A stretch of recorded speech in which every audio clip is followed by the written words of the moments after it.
Hello students, welcome to Hiba Max. இந்த வீடியோல நம்ம 10th standard ஓட first lesson relations and functions ஓட introduction தான் பார்க்க போறோம். சரிங்களா? introduction part இதுல இருக்க definitions, illustrations எல்லாமே பார்க்க போறோம். illustrations கொடுத்திருப்பாங்க, ஒரு கான்செப்ட் எக்ஸ்பிளைன் பண்ணியிருப்பாங்க, அதுக்கு ஒரு எக்ஸாம்பிள் இல்லுஸ்ட்ரேஷன் கொடுத்திருப்பாங்க. ஸோ நீங்கள் சென்டம் எடுக்கணும் அப்படின்னா இந்த இல்லுஸ்ட்ரேஷன்ஸும் படிக்கணும். ஸோ அதுதான் இந்த வீடியோவில் நான் கொடுக்குறேன். ப்ராக்ரஸ் செக்கோ ஆக்டிவிட்டி ட்ரை தீஸ் இதெல்லாம் இன்னொரு வீடியோவில் பார்க்கலாம், ஏன்னா வீடியோ ரொம்ப பெருசாக இருக்கும். அதனால ஃபர்ஸ்ட் நம்ம இன்ட்ரடக்ஷன் மட்டும் பார்த்துடலாம். ஸோ ரிலேஷன் அண்ட் ஃபங்க்ஷன் இந்த லெசனோட இன்ட்ரடக்ஷனில் ஃபர்ஸ்ட் இதில் வந்து செட்டுன்னு ஒரு வார்த்தை கொண்டு வருவாங்க. இதுதான் நம்ம 9th ஸ்டாண்டர்ட்லேயே படிச்சிருப்போம். செட்டுனா என்னது? Collection of well defined objects. For example, இப்போ ஃப்ரூட்ஸ் மட்டும் நான் வந்து எடுத்து எழுதுறேன் அப்படின்னா அது ஒரு செட்டு. ஃப்ரூட்ஸ் என்னென்ன இருக்கும்? ஆப்பிள், ஆரஞ்சு, அப்புறம் கிரேப்ஸ், இதெல்லாம் ஒரு செட்டு தனியா. இது கூட வெஜிடபிள்ஸ்லாம் ஆட் பண்ணக்கூடாது. அப்போ வெஜிடபிள்ஸ்லாம் தனியா ஒரு செட், ஆட் நம்பர்ஸ்லாம் தனியா ஒரு செட், ஈவன் நம்பர்ஸ்லாம் தனியா ஒரு செட். அதான் வெல் டிஃபைன்டு ஆப்ஜெக்ட்ஸ், அது மட்டும் தனியா இருக்கும். அது கூட எதுவும் மிங்கிள் ஆகாம தனியா நான் ஒரு விஷயம் எடுத்து வைக்கிறேன் அப்படின்னா அது ஒரு செட்டுன்னு சொல்லலாம். ஸோ இப்போ இந்த செட்டு அப்படின்னா is merely a collection of something which we may recognise. என்னால் அதை ரெகக்னைஸ் பண்ண முடியும். அது ஃப்ரூட்ஸா இல்லை வெஜிடபிள்ஸா இல்லை ஆட் நம்பர்ஸா ஈவன் நம்பர்ஸா நான் கண்டுபிடிக்க முடியும். இது வந்து நம்ம எங்க படிச்சிருப்போம்னா 9th ஸ்டாண்டர்ட்ல படிச்சிருப்போம். இப்போ இந்த சாப்டர்ல நம்ம என்ன பண்ண போறோம்னா இதை இன்னும் கொஞ்சம் எக்ஸ்பேண்ட் பண்ணி கான்செப்ட் ஆஃப் செட்ஸ் என்னென்ன அப்படின்னு படிக்க போறோம். ஸோ அது ரெண்டு ஃபார்ம்ல இருக்கும், ஒன்று ரிலேஷன்ஸ், இன்னொன்று ஃபங்க்ஷன்ஸ். இதெல்லாம் நம்ம போக போக பார்க்க போறோம். சரிங்களா? அண்ட் இது செய்யறதுக்காக, இதை சொல்லி தரதுக்காக நமக்கு கார்ட்டீசியன் ப்ராடக்ட் அப்படின்னா என்னன்னு தெரியணும். கார்ட்டீசியன் ப்ராடக்ட் என்ன அப்படின்னா that can be defined between two non-empty sets. Non-empty sets, இப்போ செட்ஸ்னா எனக்கு 1 2 3 இது நேச்சுரல் நம்பரோடது, அப்புறம் 2 4 6ன்னு எடுத்தீங்கன்னா இது ஈவன் நம்பர். இது ரெண்டும் தனித்தனி செட். இந்த ரெண்டு செட் இருந்தா மட்டும்தான் என்னால கார்ட்டீசியன் ப்ராடக்டை உருவாக்க முடியும், கொண்டு வர முடியும். சரிங்களா? ஸோ கார்ட்டீசியன் ப்ராடக்ட்க்கு எனக்கு ரெண்டு நான் எம்டி செட் வேணும். அப்போ இந்த கார்ட்டீசியன் ப்ராடக்ட் எப்படி கண்டுபிடிக்கிறதுனா ஜஸ்ட் இது ரெண்டுத்தையும் மல்டிபிள் பண்ண போறோம். அப்போ 1 × 2 2ன்னு எழுத போறோம்னா கிடையாது, நம்ம பிராக்கெட்குள்ள எழுத போறோம். சரிங்களா? க்ளோஸ்டு பிராக்கெட்குள்ள தான் எழுத போறோம். இது நெக்ஸ்ட் டாபிக்ல பார்க்கலாம். இப்போ இந்த கார்ட்டீசியன் ப்ராடக்ட் இருக்கு பார்த்தீங்களா? இந்த கார்ட்டீசியன் ப்ராடக்ட்ன்றது for a given set of A and B கொடுக்குறாங்கன்னா, இப்போ நான் ஃபர்ஸ்ட் எடுத்த எக்ஸாம்பிளே எடுக்கிறேன். ஏ வந்து 1 2 3 எடுத்துக்கிறேன். பியோட வேல்யூ வந்து 2 4 6 ஈவன் நம்பர் எடுக்கிறேன்னு வைங்க. இப்போ இந்த ரெண்டு செட்டோட கார்ட்டீசியன் ப்ராடக்ட் எப்படி இருக்கும் தெரியுமா? ஒரு ஆர்டர்ட் பேரா இருக்கும். அதுதான் அடுத்த டாபிக் படிக்க போறோம். ஆர்டர்ட் பேர் அப்படின்னா என்ன அப்படின்னா, ஃபர்ஸ்ட் ஏவோட ஃபர்ஸ்ட் வேல்யூ எழுதணும், அப்புறம் பியோட ஃபர்ஸ்ட் வேல்யூ 1 2, ஃபர்ஸ்ட் நம்பர்ல இருந்து 2, ஃபர்ஸ்ட் நம்பர்ல இருந்து 4, ஃபர்ஸ்ட் நம்பர்ல இருந்து 6. இதை ஃபர்ஸ்ட் எழுதணும். சரிங்களா? 1 2, 1 4, 1 6. இதே மாதிரி செகண்ட் நம்பர்ல இருந்து எடுக்கணும். செகண்ட் நம்பர்ல இருந்து எடுக்கும்போது 2 2, 2 4, 2 6. சரிங்களா? ஃபர்ஸ்ட் உங்களுக்கு அண்டர்ஸ்டாண்ட் ஆகணும்னா இந்த மாதிரி ஆரோ மார்க் போட்டுக்கோங்க. பட் போக போக தேவைப்படாது, நீங்க நல்லா தரவாயிடுவீங்க. அடுத்து 3. ஸோ 3 வச்சு வரும்போது 3 2, 3 4 அண்ட் 3 6ன்னு எழுதுவோம். இதுதான் நம்மளோட கார்ட்டீசியன் ப்ராடக்ட். அண்ட் இது உள்ள இருக்கிறதெல்லாம் நம்ம ஆர்டர்ட் பேர்ஸ் அப்படின்னு சொல்லுவோம். அது ஒரு பேர், ஏ அண்ட் பியோட பேர். ஆர்டர்ட் பேர் பத்தி ஒரு எக்ஸாம்பிள் கொடுத்துருக்காங்க. நம்மலாம் தியேட்டர்ஸ்க்கு போவோம் இல்லையா? ஸோ அந்த தியேட்டர் இல்லை ஆடிட்டோரியத்துல பார்த்தீங்கன்னா எப்படி இருக்கும்? ரோக்கெல்லாம் ஒரு நம்பர் கொடுத்துருப்பாங்க, அண்ட் ரோல இருக்கிற சேர்ஸுக்கெல்லாம் தனித்தனி நம்பர் கொடுத்துருப்பாங்க. இப்போ ஃபர்ஸ்ட் ரோ நான் போறேன், எத்தனாவது சேர்ல உட்கார போறேன், செகண்ட் எழுத போறேன், அவ்வளவுதான் விஷயம். சரிங்களா? Observe the seating plans and auditorium. பக்கத்துல டயக்ராம் கொடுத்துருக்காங்க. To help orderly occupation of seat. சீட்டை வந்து கரெக்டா நம்ம வந்து ஆக்குபை பண்றதுக்கு, போய் உட்கார்றதுக்கு நமக்கு நம்பர்ஸ் வேணும். சரிங்களா? எப்படி நம்பர்ஸ் கொடுத்துருப்பாங்க? டோக்கன்ஸ்ல இல்ல டிக்கெட்ஸ்ல எப்படி கொடுத்துருப்பாங்க? 1 5, 7 16, 3 4, 10 12 இப்படி கொடுத்துருப்பாங்க. இப்படி கொடுத்துருக்காங்கன்னா என்ன அர்த்தம்? the person who gets 4 10, யாருக்கு 4 10ன்ற டோக்கன் வந்திருக்கோ அவங்க 4வது ரோ போகணும், ரோ நம்பர் 4 போகணும். அண்ட் எத்தனாவது சீட்ல உட்காரணும்? 10th சீட்ல போய் உட்காரணும். ஸோ 4ன்றது ரோ, 10ன்றது நம்ம உட்கார போற சேரோட நம்பர், சீட்டோட நம்பர். சரிங்களா? ஸோ எப்பவுமே இதுல பாருங்க ஃபர்ஸ்ட் நம்பர் வந்து ரோ, அடுத்த நம்பர் தான் சீட். இப்போ நீங்க 1,5 எடுத்தாலும் 1ன்றது ரோ, 5ன்றது தான் சீட், மாறவே செய்யாது. சரிங்களா? இப்போ which seat will the visitor token 5,9 occupy அப்படின்னு கேக்குறாங்கன்னு வைங்களேன். அப்ப 5th row 9th seat, 5th row 9th seat. இதே இது இப்படி மாறி இருந்துச்சுன்னா 9,5 இருந்துச்சுன்னா 9th row 5th seat. So இப்படி மாறி வந்தாலும் நம்ம வந்து ஃபர்ஸ்ட் வர்றது ரோ தான் எடுத்துக்கணும், அடுத்து வர்றது சீட்டு தான் எடுக்கணும். சரிங்களா? இது ஒரு எக்ஸாம்பிள் தான் பேர் ஆஃப் நம்பர்ஸ்க்கு. இதே மாதிரி நம்ம நிறைய செய்ய போறோம். சொல்லப்போனா இந்த லெசன் ஃபுல்லாவே இப்படிதான் இருக்கும் நமக்கு. சரிங்களா? ஸோ இந்த மாதிரி நம்பர் பேர் என்ன சொல்லுவோம்னா ஆர்டர்ட் பேர் ஆஃப் நம்பர் சொல்லுவோம். அண்ட் இந்த ஆர்டர் பேர் வச்சுதான் ரிலேஷன்ற கான்செப்ட் அண்ட் ஃபங்க்ஷன் இது எல்லாமே பார்க்க போறோம். சரிங்களா? ஸோ கார்ட்டீசியன் ப்ராடக்ட்டுக்கு ஒரு இல்லுஸ்ட்ரேஷன் கொடுத்துருக்காங்க.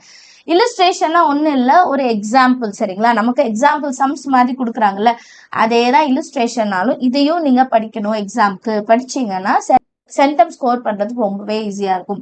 ஃபர்ஸ்ட் இல்லுஸ்ட்ரேஷன் பாருங்க, நமக்கு 2 செட்டு கொடுக்குறாங்க. ஃபர்ஸ்ட் ஏல வந்து 3 வெஜிடபிள்ஸ் இருக்கான். அடுத்து பில வந்து 4 ஃப்ரூட்ஸ் இருக்கு. பாருங்க, வெஜிடபிள்ஸ்ன்றது வேற, ஃப்ரூட்ஸ்ன்றது வேற. இப்போ ஏல இருக்கிற வெஜிடபிள்ஸ் என்ன? கேரட் இருக்கு, பிரிஞ்சால் இருக்கு, லேடிஸ் ஃபிங்கர் இருக்கு. பில இருக்க set apple, orange, grapes and strawberry. இது ரெண்டுமே வேற வேற. கரெக்டுங்களா? இப்போ அவங்க என்ன சொல்றாங்க, what are the possible ways of choosing a vegetable with a fruit. அப்ப ஃபர்ஸ்ட் என்ன எடுக்கணும்? வெஜிடபிள். அடுத்து என்ன எடுக்கணும்? ஃப்ரூட். இப்ப நான் ஃபர்ஸ்ட் வெஜிடபிள் கேரட் எடுக்கிறேன்னு வைங்களேன். கேரட் கூட நான் எல்லா ஃப்ரூட்ஸையும் கம்பைன் பண்ணுமா? அப்ப கேரட்ல இருந்து ஆப்பிளும் கம்பைன் பண்ணும். அப்ப கேரட் ஆப்பிள். இப்ப கேரட்ல சீன்னு எடுத்துக்கிறாங்க, ஆப்பிள்ல ஏன்னு எடுத்துக்கிறாங்க. அப்ப சி ஏன்னு நான் எழுதணுமா? அடுத்து என்ன பண்ணுவோம்? ஃபர்ஸ்ட்ல இருந்து செகண்டும் வரணும். சி ஓ, கேரட்டும் ஆரஞ்சும். அடுத்து கேரட்டும் கிரேப்ஸும், சி ஜி இருக்கா? அடுத்து கேரட்டும் ஸ்ட்ராபெரியும், சி எஸ். கரெக்டா? ஃபர்ஸ்ட் கேரட் கம்ப்ளீட்டா நீங்க முடிச்சாதான் நீங்க பிரிஞ்சாலுக்கு வர முடியும் எப்பவுமே. சரிங்களா? நான் சைட்ல டயக்ராம் இருக்கு, நான் அப்புறம் சொல்றேன். ஃபர்ஸ்ட் இதை நம்ம அண்டர்ஸ்டாண்ட் பண்ணிக்கலாம். அடுத்து பிரிஞ்சால் எடுத்துக்கோங்க. ஸோ பிரிஞ்சால் எடுத்தாலும் ஃபர்ஸ்ட் நம்ம என்ன பண்ணோம்? பிரிஞ்சால்ல இருந்து ஃபர்ஸ்ட் ஆப்பிள் தான் போகணும். So B A. அடுத்து பிரிஞ்சால்ல இருந்து ஆரஞ்சு, பி ஓ. அடுத்து பிரிஞ்சால்ல இருந்து கிரேப்ஸ், பி ஜி. அப்புறம் பிரிஞ்சால்ல இருந்து லாஸ்டா இருக்கிற ஸ்ட்ராபெரிக்கும் வந்துடும், பி எஸ். ஸோ பிரிஞ்சாலை வச்சுட்டு எல்லா ஃப்ரூட்ஸும் முடிச்ச அப்புறம் தான் நம்ம என்ன பண்ணோம்? லேடிஸ் ஃபிங்கருக்கு போக முடியும். லேடிஸ் ஃபிங்கர்ல இருந்து மறுபடியும் apple, orange, grapes, strawberry. So ladies ஃபிங்கர்ல இருந்து ஆப்பிள், ஆரஞ்ச், கிரேப்ஸ், ஸ்ட்ராபெரி. இந்த கலெக்ஷன் இருக்கு பாத்தீங்களா, இதுதான் நம்மளோட ஆர்டர்ட் பேர். கரெக்டா? எத்தனை ஆர்டர்ட் பேர் வந்திருக்கு கவுண்ட் பண்ணுங்க. 1 2 3 4 5 6 7 8 9 10 11 12. இது எப்படி கண்டுபிடிக்கிறதுனா, number of vegetables 3, number of fruits என்ன? 4. அப்ப 3 மல்டிபிள் பை 4 எவ்வளோ? 12. ஸோ 12 ஆர்டர் பேர் வரணும் கண்டிப்பா. இப்போ வெஜிடபிள்ஸ்ல 2 இருக்கு, ஃப்ரூட்ஸ்ல வந்து 6 இருக்குனாலும் 12. இப்போ 8 இருக்குன்னா 16. மல்டிபிள் பண்ணா போதும் ஜஸ்ட். சரிங்களா? இப்போ இந்த டயக்ராம் எக்ஸ்பிளைன் பண்றேன். இது வந்து நமக்கு அண்டர்ஸ்டாண்ட் பண்றதுக்காக கொடுத்துருக்காங்க. நான் இங்க ஆரோ டயக்ராம் வரைஞ்சேன் இல்லையா, ஆரோ வச்சு இங்க சொல்லி கொடுத்தேன் இல்லையா, அதே இது இங்க நமக்கு தனியா ஒரு டயக்ராம்லேயே கொடுத்துருக்காங்க. இது ஆரோ டயக்ராம்னு சொல்லுவோம். சரிங்களா? அடுத்தடுத்த எக்ஸசைஸ்ல இதை தனியாவே கண்டுபிடிக்க சொல்லுவாங்க, ஆரோ டயக்ராம். ஸோ இங்க ஃபர்ஸ்ட் செட் எழுதணும், அப்புறம் செகண்ட் செட் இங்க எழுதிக்கணும். சரிங்களா? இங்க பிக்சரா வரைஞ்சிருக்காங்க, நம்ம CBLன்னு தான் கொடுப்போம். சில இருந்து இந்த கிரீன் கலர் லைன் எங்கெல்லாம் போகுது பாருங்க, ஆப்பிளுக்கும் வருது, ஆரஞ்சுக்கும் இருக்கு, கிரேப்ஸ்க்கும் இருக்கு, ஸ்ட்ராபெரிக்கும் இருக்கு. அதே மாதிரி பிரிஞ்சாலோட லைனும் பாருங்க, ப்ளூ கலர்ல 4 லைன் இருக்கும். ஏன்னா ஃப்ரூட்ஸ்ல 4 இருக்கு. ஆப்பிள்க்கும் வரணும், ஆரஞ்சுக்கும் வரணும், கிரேப்ஸ்க்கும் வரணும், ஸ்ட்ராபெரிக்கும் வரணும். அதே தான் லேடிஸ் ஃபிங்கர், ரெட் கலர் பாருங்க, 4 ஃப்ரூட்ஸுக்குமே போயிருக்கும்.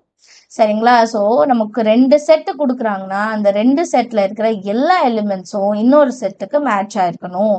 ஓகேங்களா? புரிஞ்சுதா? இந்த கான்செப்ட் புரிஞ்சுதா?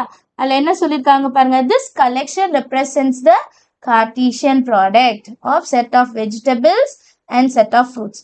அப்போ கார்ட்டீசியன் ப்ராடக்டோட டெஃபினிஷன் இது 2 மார்க்ல கேட்கலாம். சரிங்களா? நோட் பண்ணிக்கோங்க. டெஃபினிஷன் என்ன? If A and B are two non-empty set, அதுதான் ரொம்ப முக்கியம். எம்டி செட்டா இருக்கக்கூடாது. Then the set of all ordered pair. Ordered pairன்றது எப்படி denote பண்றாங்க? A, B such that A is element of capital A. நம்ம vegetables எடுத்தோம்ல, அப்ப A எல்லாம் vegetables ஓடுது. B is an element of capital B. இப்ப Bன்றது fruits ஓடுதுன்னு ஞாபகம் வச்சுக்கோங்க. Is called the Cartesian product of A and B. So இப்ப இந்த சம்ல நம்ம கண்டுபிடிச்சது Cartesian product of vegetables and fruits எழுதிருக்காங்க இல்லையா? அந்த மாதிரி ஏபின்னு நம்ம செட்டை டினோட் பண்ணுவோம்.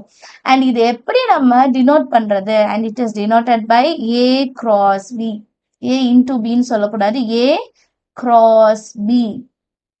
ஸோ ஏ கிராஸ் பின்னா என்ன? ஏ கமா பி வரணும். ஆர்டர்ட் பேர்ஸ் கண்டுபிடிக்கணும். ஏ வந்து element of first set, B is an element of second set. சரிங்களா? ஸோ இதை எப்படி படிக்கணும் சொல்றாங்க பாருங்க. Read as A cross B.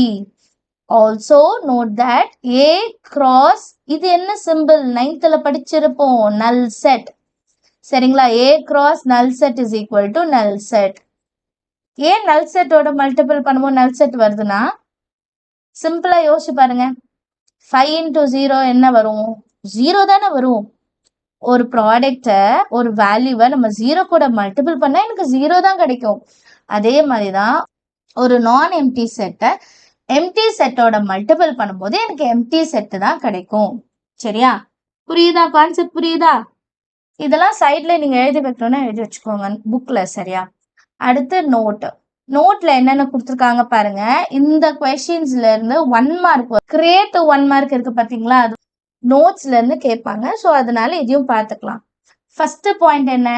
A cross B is a set of all possible ordered pairs between the elements of A and B.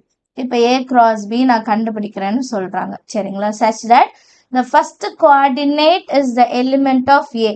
இப்போ இந்த A cross B கண்டுபிடிக்கும் போது எனக்கு ஆர்டர்ட் பேர் வரும். அதுதான் நம்ம லாஸ்ட் டெஃபினிஷன்ல பார்த்தோம். கரெக்டா?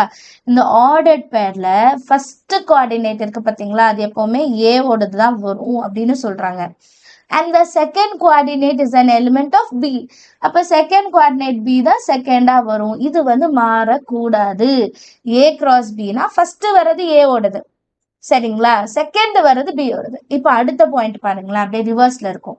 B cross A is a set of all possible ordered pairs between the elements A and B such that the first coordinate is an element of B and second coordinate is element of A. மாறி வருதா? இப்போ என்ன அர்த்தம்னா, இங்க A cross B க்கு பதிலா நான் இப்போ B cross A ன்னு எழுதுறேன்னு வைங்க. ஃபர்ஸ்ட் வர்றது B ஓட எலிமெண்டா இருக்கணும். அதுக்கப்புறம் வர்றது A ஓட எலிமெண்டா வரணும். So A cross B-யா B cross A-வான்றது பொறுத்து தான் நம்மளோட ஆர்டர்ட் பேர் இருக்கணும். அதை மாற்றி எழுதக்கூடாது. ஏன் இது இவ்வளோ முக்கியம்னா, இதை வச்சு ஒரு 2 மார்க் கொஸ்டினே நீங்கள் அட்டென்ட் பண்ணுவீங்க. அண்ட் அது ரிப்பீட்டடாக பப்ளிக் எக்ஸாமில் கேட்குற ஒரு கொஸ்டின். சரியா? தேர்ட் பாயிண்ட் பாருங்க. In general A, B is not equal to B, A. In particular, if A is equal to B, then A, B is equal to B, A. அப்படின்னு என்ன அர்த்தம்? இப்போ A வேல்யூ 4 இருக்குன்னு வைங்க, B value 3 இருக்குன்னு வைங்க. சரிங்களா? 4,3யும் 3,4ம் ஈக்குவல் கிடையாது. கரெக்டா? இதை நம்ம எப்படி கம்பேர் பண்ணி பார்க்கலாம்னா, நம்ம தேட்டர் சீட் எடுத்துக்கிட்டோம் பார்த்தீங்களா? தேட்டர்ல நம்ம வந்து சீட்டிங் அரேஞ்ச்மெண்ட்ஸ் பார்த்தோம்ல, நம்ம டிக்கெட்டு. இப்போ என்ன அர்த்தம்? 4th ரோல 3rd சீட்டும் 3rd ரோல 4th சீட்டும் ஈக்குவல் கிடையாது. கரெக்டுங்களா? எனக்கு இப்போ இந்த எக்ஸாம்பிள் பாருங்க. ஏயோட வேல்யூவும் 3, பியோட வேல்யூ 3 வச்சுக்கலாம். A, Bயும் B, Aவும் ஈக்குவல் தானே. இப்போ 3rd ரோல 3வது சீட்டு, அதே மாதிரி 3rd ரோல 3வது சீட். இது ஒரே ஒரு சீட்டை தான் குறிக்குது. இது எப்போ பாசிபிள்? ஏவும் பியும் ஈக்குவலா இருந்தா தான் பாசிபிள். ஏவும் பியும் ஈக்குவலா இல்லைன்னா இது பாசிபிள் கிடையாது. அண்டர்ஸ்டாண்ட் ஆகுதா? நீங்க வந்து எப்பவுமே ஒரு எக்ஸாம்பிளோட கம்பேர் பண்ணீங்கன்னா அது ஈஸியா இருக்கும் நமக்கு.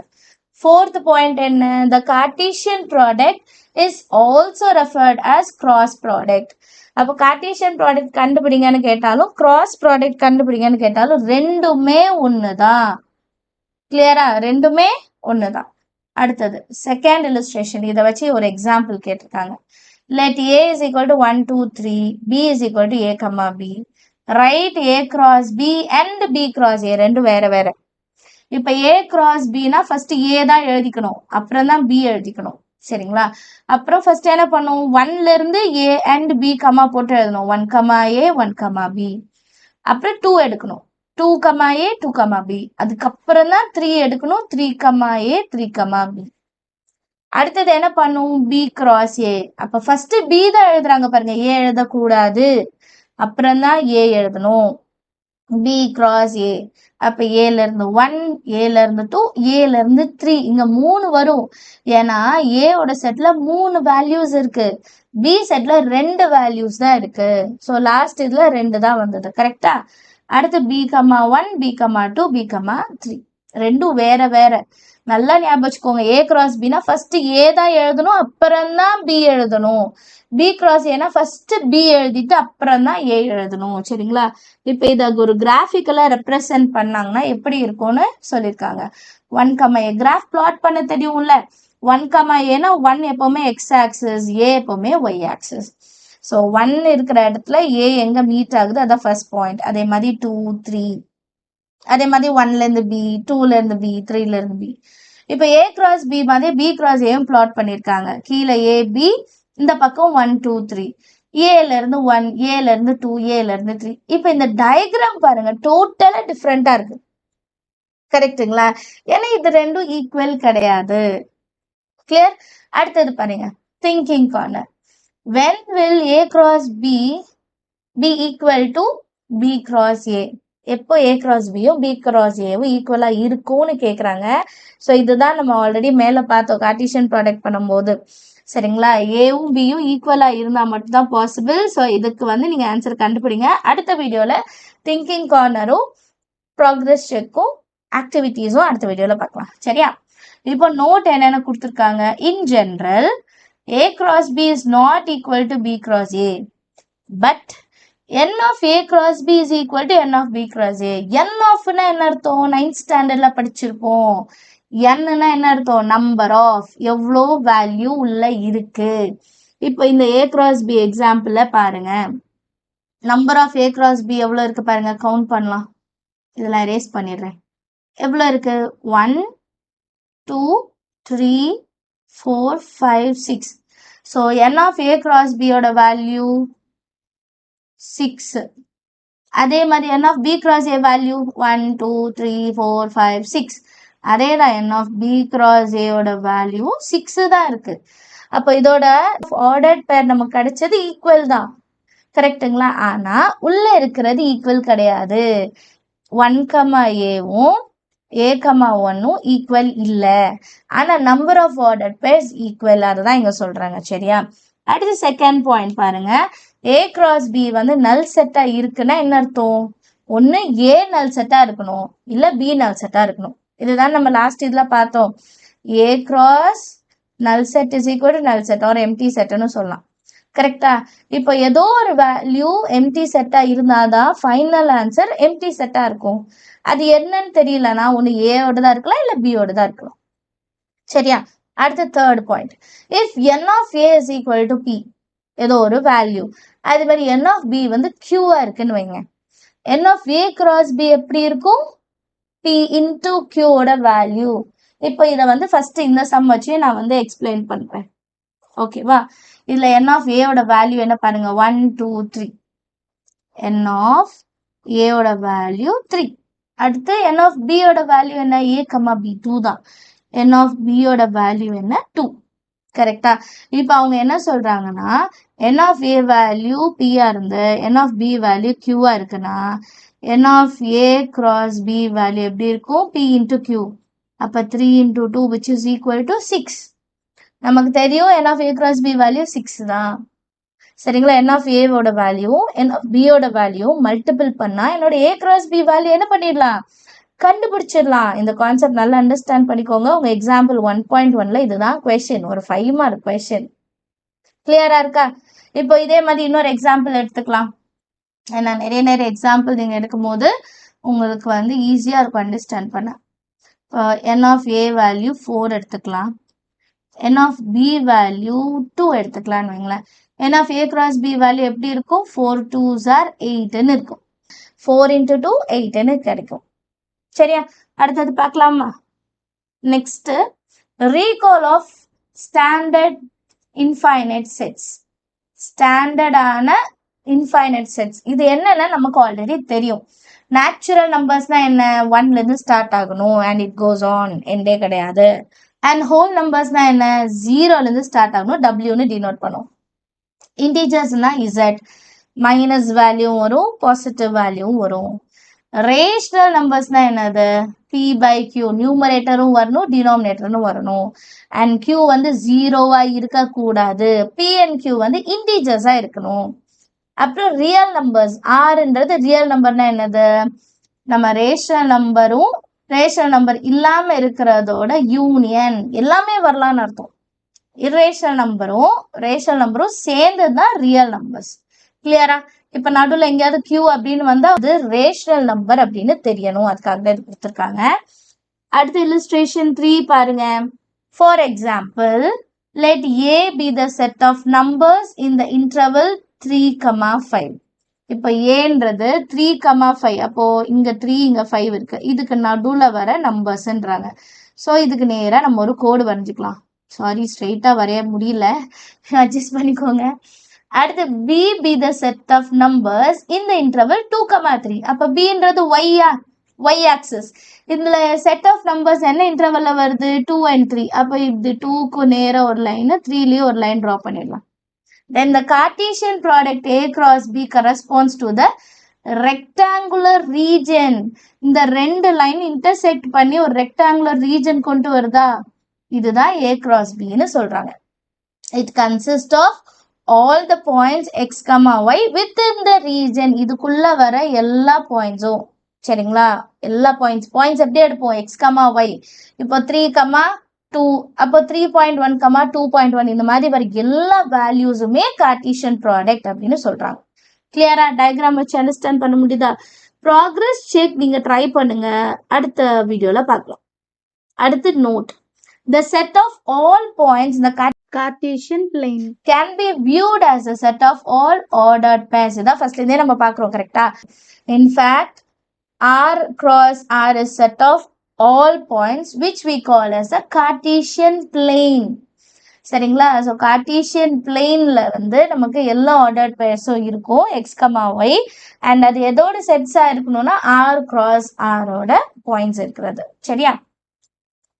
ஆக்டிவிட்டிலாம் ட்ரை பண்ணலாம். இந்த கான்செப்ட்லாம் உங்களுக்கு அண்டர்ஸ்டாண்ட் ஆயிடுச்சுன்னா நீங்களே ஆக்டிவிட்டிஸ் தீஸ்லாம் ட்ரை பண்ணுங்க. கரெக்டா இல்லையா நம்ம அப்புறமா செக் பண்ணிக்கலாம், நெக்ஸ்ட் வீடியோல செக் பண்ணலாம். நோட் அடுத்தது, the above two verified properties are called distributive property of Cartesian product over union and intersection respectively. cross b, இது எல்லாமே நம்ம இதுக்கு முன்னாடி டிஸ்ட்ரிபியூட்டிவ் ப்ராப்பர்ட்டில படிச்சிருப்போம் 9th ஸ்டாண்டர்ட்ல. சரிங்களா? இப்போ இதே விஷயத்த நான் 3 செட்டுக்கு பண்ணனா, இது வரைக்கும் a cross b தானே பார்த்தோம், cross b க்கு பார்த்தோம் இல்லையா? இப்போ இது வந்து 3 வேரியபிள்ஸ் வந்ததுன்னா 3 செட் இருந்ததுன்னா எப்படி பண்ணுவோம்னா, யூனியன் ஒன்று எடுத்துப்போம், இன்டர்செக்ஷன் ஒன்று எடுத்துப்போம். இப்போ a cross b union c ரெண்டு செட்டை கம்பைன் பண்ணிடலாம். a cross b union c is equal to a cross b union இருந்தா யூனியன் தான் எழுதணும், அப்புறம் a cross c, a ல இருந்து c. இதே தானே இன்டர்செக்ஷனுக்கும், a cross b intersection c னா a cross b intersection a cross c. இது நம்ம ஆல்ரெடி 9thல படிச்சிருப்போம், அதே தான் இங்கேயும் சேர்க்கிறோம். So Cartesian product of 3 set. 3 set எப்படி சொல்லுவோம்னா, if A, B and C are non-empty set, then Cartesian product of 3 set is a set of all possible ordered triplets. இதுக்கு முன்னாடி என்ன படிச்சோம்? ordered pairs. பேர்னா 2 வந்தாதான். இங்க எனக்கு 3 விஷயம் வரும், அப்ப நான் அது எப்படி சொல்லணும்? ordered triplets. இதை வந்து 1 mark questionல கேட்கலாம். சரிங்களா? இங்க வந்து ஆர்டர்ட் பேர்னு ஆப்ஷன் கொடுத்துருப்பாங்க. நம்ம கார்டீசியன் ப்ராடக்ட்னு என்ன பண்ணிடுவோம்? ஆர்டர்ட் பேர் செலக்ட் பண்ணிடுவோம். பட் 3 செட் வந்து ஆர்டர் ட்ரிப்ளெட்ஸ் தான் செலக்ட் பண்ணும். So a cross b cross cன்னு வரும்போது a, b, cன்னு எடுத்துக்கணும். a வந்து ஃபர்ஸ்ட் செட்டு, b வந்து செகண்ட் செட்டு, c வந்து தேர்ட். இதோட கிளியரா? இப்போ இதுக்கு ஒரு எக்ஸாம்பிள் கொடுத்துருக்காங்க பாருங்க இல்லுஸ்ட்ரேஷன்ல. ஏன்றது 0,1, பின்றது 0,1, சின்றது 0,1. இதை கண்டுபிடிக்கிறது ஃபர்ஸ்ட் ஏ அண்ட் பி தான் எடுத்துக்கணும். ஏவையும் பியும் கிராஸ் பண்ணிக்கலாம், ஏ அண்ட் பி. அப்போ 0லேருந்து 0, 0லேருந்து 1, அடுத்து 1லேருந்து 0, 1லேருந்து 1 வந்துச்சா. 0,0, 0,1, 1,0, 1,1. இது வந்து ஏ பிக்கு. இப்போ அடுத்து இன்னொன்று இருக்கு, சியும் இருக்கு நமக்கு. So A cross B cross C is equal to, A cross B கண்டுபிடிச்சதை ஃபர்ஸ்ட் எழுதணும், அதுக்கப்புறம் கிராஸ் போட்டுட்டு சியோடதையும் எழுதிக்கணும். இப்போ 3 செட்டு வரும் பாருங்க, 0,0,0 வந்துச்சா. அப்புறம் 0,0,1 செகண்ட். அடுத்து செகண்ட் செட் 0,1,0, 0,1,1. அடுத்து ஸோ இதே மாதிரி அடுத்த பேரை நம்ம எழுதிக்கலாம். சரியா. So A cross B cross C எடுக்கும் போது நமக்கு 3 டைமென்ஷன்ல வரும். இதுக்கு முன்னாடி வந்து XY பிளேன்னா 2 தான். இப்போ 3 வேல்யூஸ் வரும்போது 3 டைமென்ஷன் பிளேன்ல நம்ம அதை மென்ஷன் பண்ணுவோம், ரெப்ரசன்ட் பண்ணுவோம். இப்போ நோட்ல என்ன கொடுத்துருக்காங்க, in general if we join the Cartesian product of two non-empty sets provides a shape in 2-dimensional. So 2 value A, B வந்தா 2-dimensional தான், x1 y1. இதே இது Cartesian product of 3 non-empty set எடுக்கும் போது provides an object in 3-dimensional. இப்போ Z2 ஒன்று வரும், இது வந்து 3-dimensionல, x இங்க வரும், இங்க y இங்க z இங்கன்னு 3-dimensionல நம்ம கியூப்லாம் வரைவோம்ல, அந்த மாதிரி இருக்கும். சரிங்களா. எல்லாருக்கும் அண்டர்ஸ்டாண்ட் ஆகுதா? அடுத்த டாபிக் போலாமா? அடுத்தது ரிலேஷன்ஸ். ரிலேஷன்ஸ்னா என்ன, அதுதான் நெக்ஸ்ட் பார்க்க போறோம். Many day-to-day occurrence involves two objects that are connected with each other by some rules of correspondence. We may say that two objects are related under some specific rules. இப்போ ரெண்டு விஷயம் நமக்கு நடக்குதுன்னா ஏதோ ஒரு விஷயத்தால ரிலேட் ஆயிருக்கு அப்படின்ட்டு. இப்போ ஃபார் எக்ஸாம்பிள், இப்போ நம்ம ரிலேட்டிவ்ஸே எடுத்துப்போமே, நம்மளோட சித்தப்பா எப்படி சொல்லுவோம், சித்தப்பானா எப்படி நமக்கு ரிலேஷன், நம்ம அப்பாவோட தம்பி, அதனால அவங்க எனக்கு சித்தப்பா. ஒரு ரிலேஷன் கிடைக்குதா, அதுல வந்து ஏதாவது ஒரு விஷயம் கனெக்ட் ஆயிருக்கணும். யாரையோ போய் நம்ம சித்தப்பான்னு சொல்ல மாட்டோம், கரெக்டா, அப்பாவோட தம்பியை தான் நம்ம சித்தப்பா அப்படின்னு சொல்லுவோம். ஸோ அந்த மாதிரி ஏதாவது ஒரு ரிலேஷன் இருந்தாதான் அதை நம்ம ஆறுன்னு டினோட் பண்ணுவோம் சிம்பிள். அது என்னன்னு பார்க்கலாம் பாருங்களேன். New Delhi is a capital of India. அப்ப New Delhi relates to India. New டெல்லிக்கும் இந்தியாவுக்கும் ஏதோ ஒரு ரிலேஷன் இருக்கு. அப்ப எப்படி எழுதணும், நியூ டெல்லி இந்தியா. இப்ப நியூ டெல்லியும் இந்தியாவும் ரிலேட் ஆகுது, நியூ டெல்லி இந்தியாவோட கேபிட்டல் அப்படின்னு நம்ம வந்து மென்ஷன் பண்றோம். அடுத்தது பாருங்க, line AB is perpendicular to the line XY. அப்போ ஒரு லைன் இருக்கு, இந்த லைன் வந்து XYன்னு எடுத்துக்கலாம். ஏபின்ற ஒரு லைன் இருக்கு, இந்த லைன் வந்து பெர்பெண்டிகுலர் டு XY. அப்ப இது ரெண்டும் ஏதோ ஒரு விஷயத்தால கனெக்ட் ஆகுதா, XYக்கும் ஏபிக்கும் உள்ள கனெக்ஷன் என்ன, இது ரெண்டும் 90 டிகிரில இருக்கு, பெர்பெண்டிகுலரா இருக்கு. அப்ப line AB relates line XY, line AB line XY. அடுத்தது பாருங்க, -1 is greater than -5. Correct, true தானே. -1 வந்து -5 விட பெரிய நம்பர் தான். அப்போ -1ம் -5ம் ரிலேட் ஆகுது, ஏதோ ஒரு விஷயத்தால கனெக்ட் ஆகுது. அப்ப இதை நான் எப்படி எழுதுவேன், -1, -5ன்னு எழுதிப்பேன். அதே மாதிரி அடுத்து, L is a line of symmetry for triangle PQR.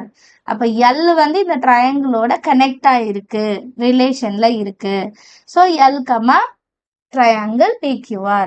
இப்ப இந்த ரிலேஷன்றத நம்ம கேபிட்டல் ஆர் யூஸ் பண்ணி டினோட் பண்ணுவோம். அண்ட் ரிலேஷன்ஷிப்ல இருக்கிறத நம்ம ஆர்டர் பேர்ல ரெப்ரசன்ட் பண்ணுவோம். சரியா.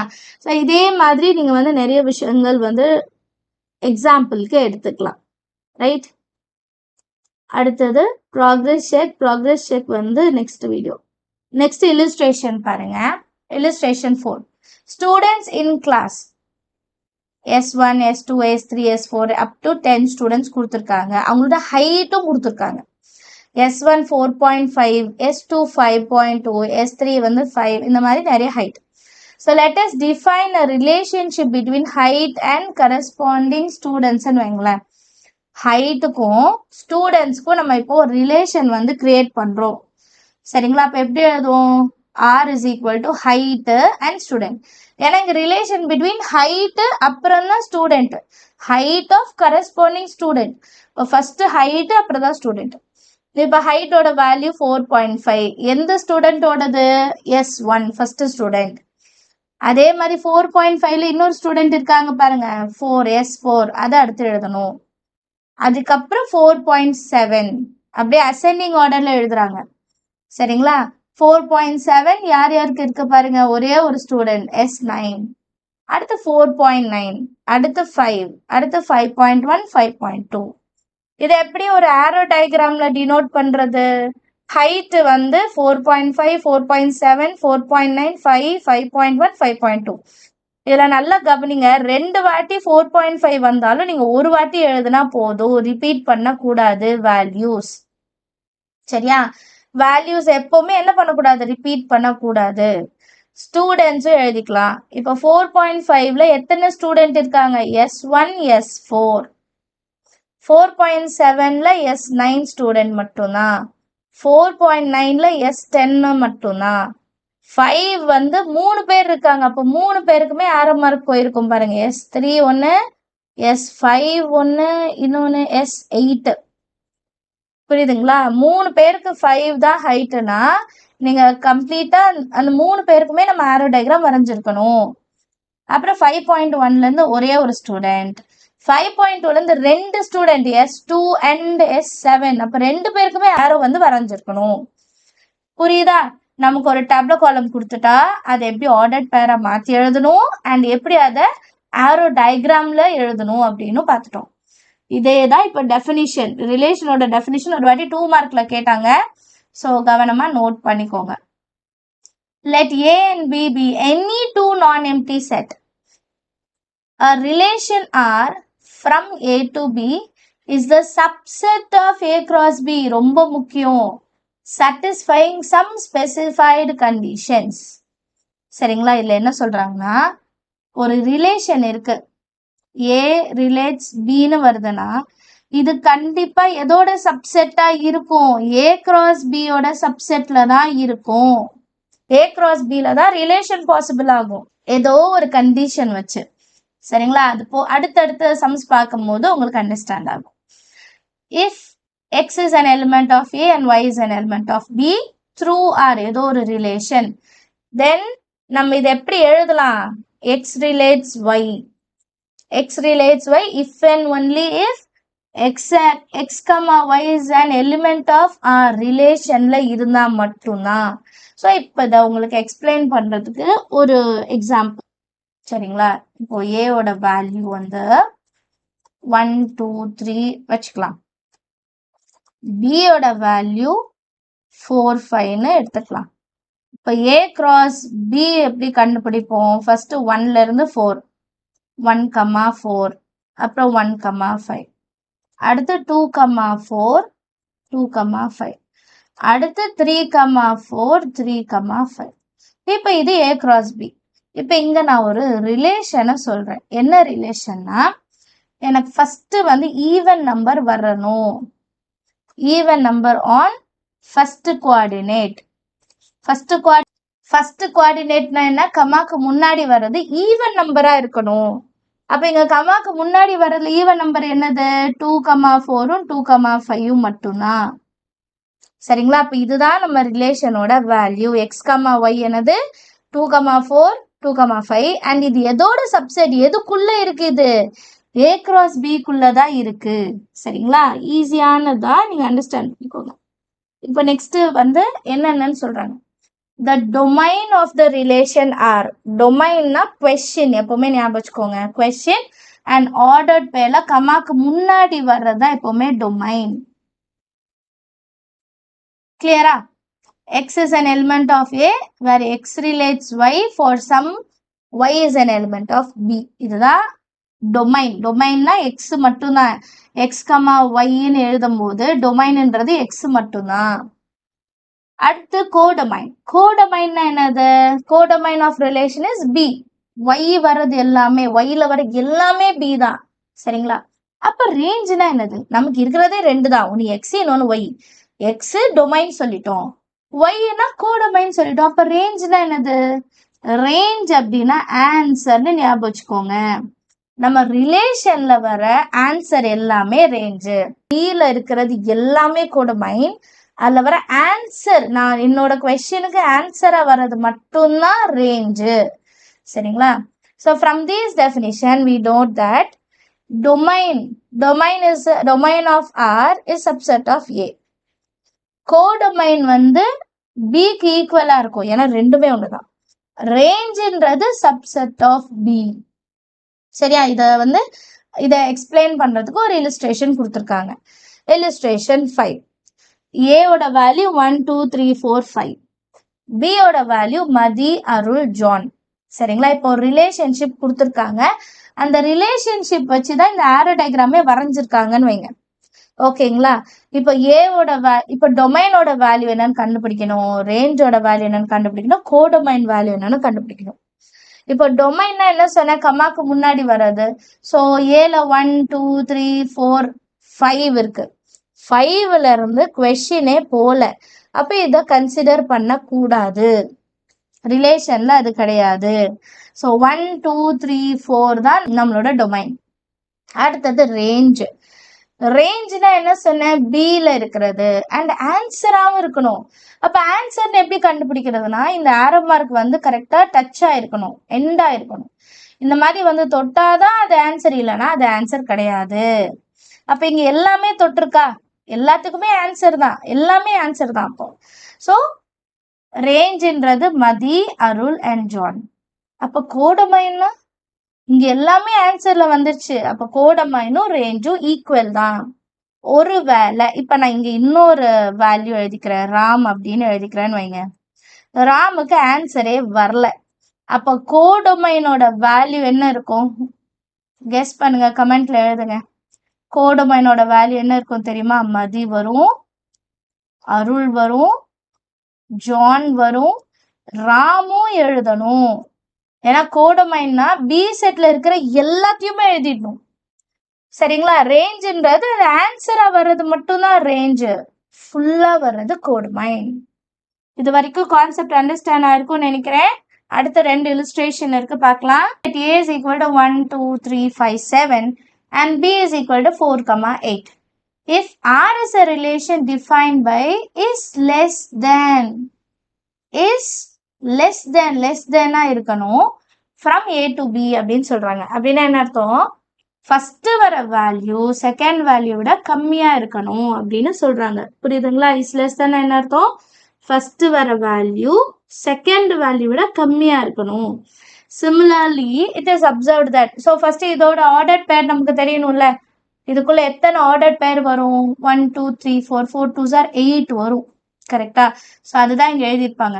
1, 4 1, 8 3, 4 3, 8 3, 8 5, 4 5, 8 7, 4 7, 8.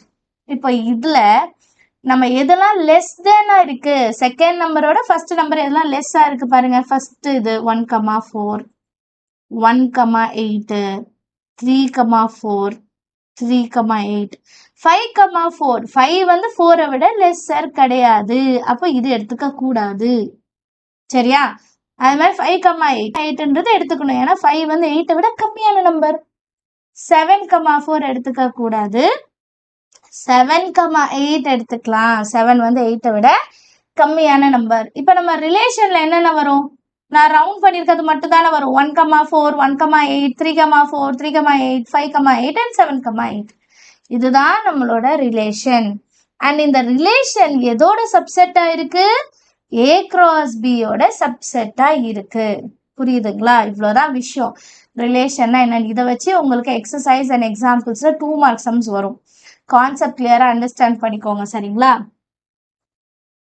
அடுத்த illustration 7. In a particular area of a town, let us consider 10 families. சரிங்களா? ஒரு டவுன் இருக்கு, அந்த டவுன்ல 10 ஃபேமிலிஸ் இருக்கு. ABCD அப்படின்னு மென்ஷன் பண்றாங்க. வித் 2 children, ரெண்டு பசங்க இருக்காங்க. Among these families, BFI have 2 girls. சரிங்களா? DGJல ஒரு பையன் ஒரு பொண்ணு இருக்காங்க. அப்புறம் பேலன்ஸ் இருக்கவங்க எல்லாருக்குமே ரெண்டு ரெண்டு பசங்க இருக்காங்களாம்.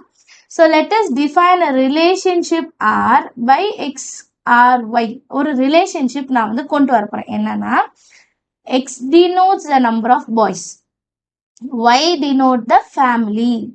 எக்ஸ்ன்றது பாய்ஸ், ஒய்ன்றது family with X number of boys. சரிங்களா? Family with X number of boys. இப்போ இந்த சிச்சுவேஷன் எப்படி கொண்டு வர்றதுன்னு பாருங்களேன்.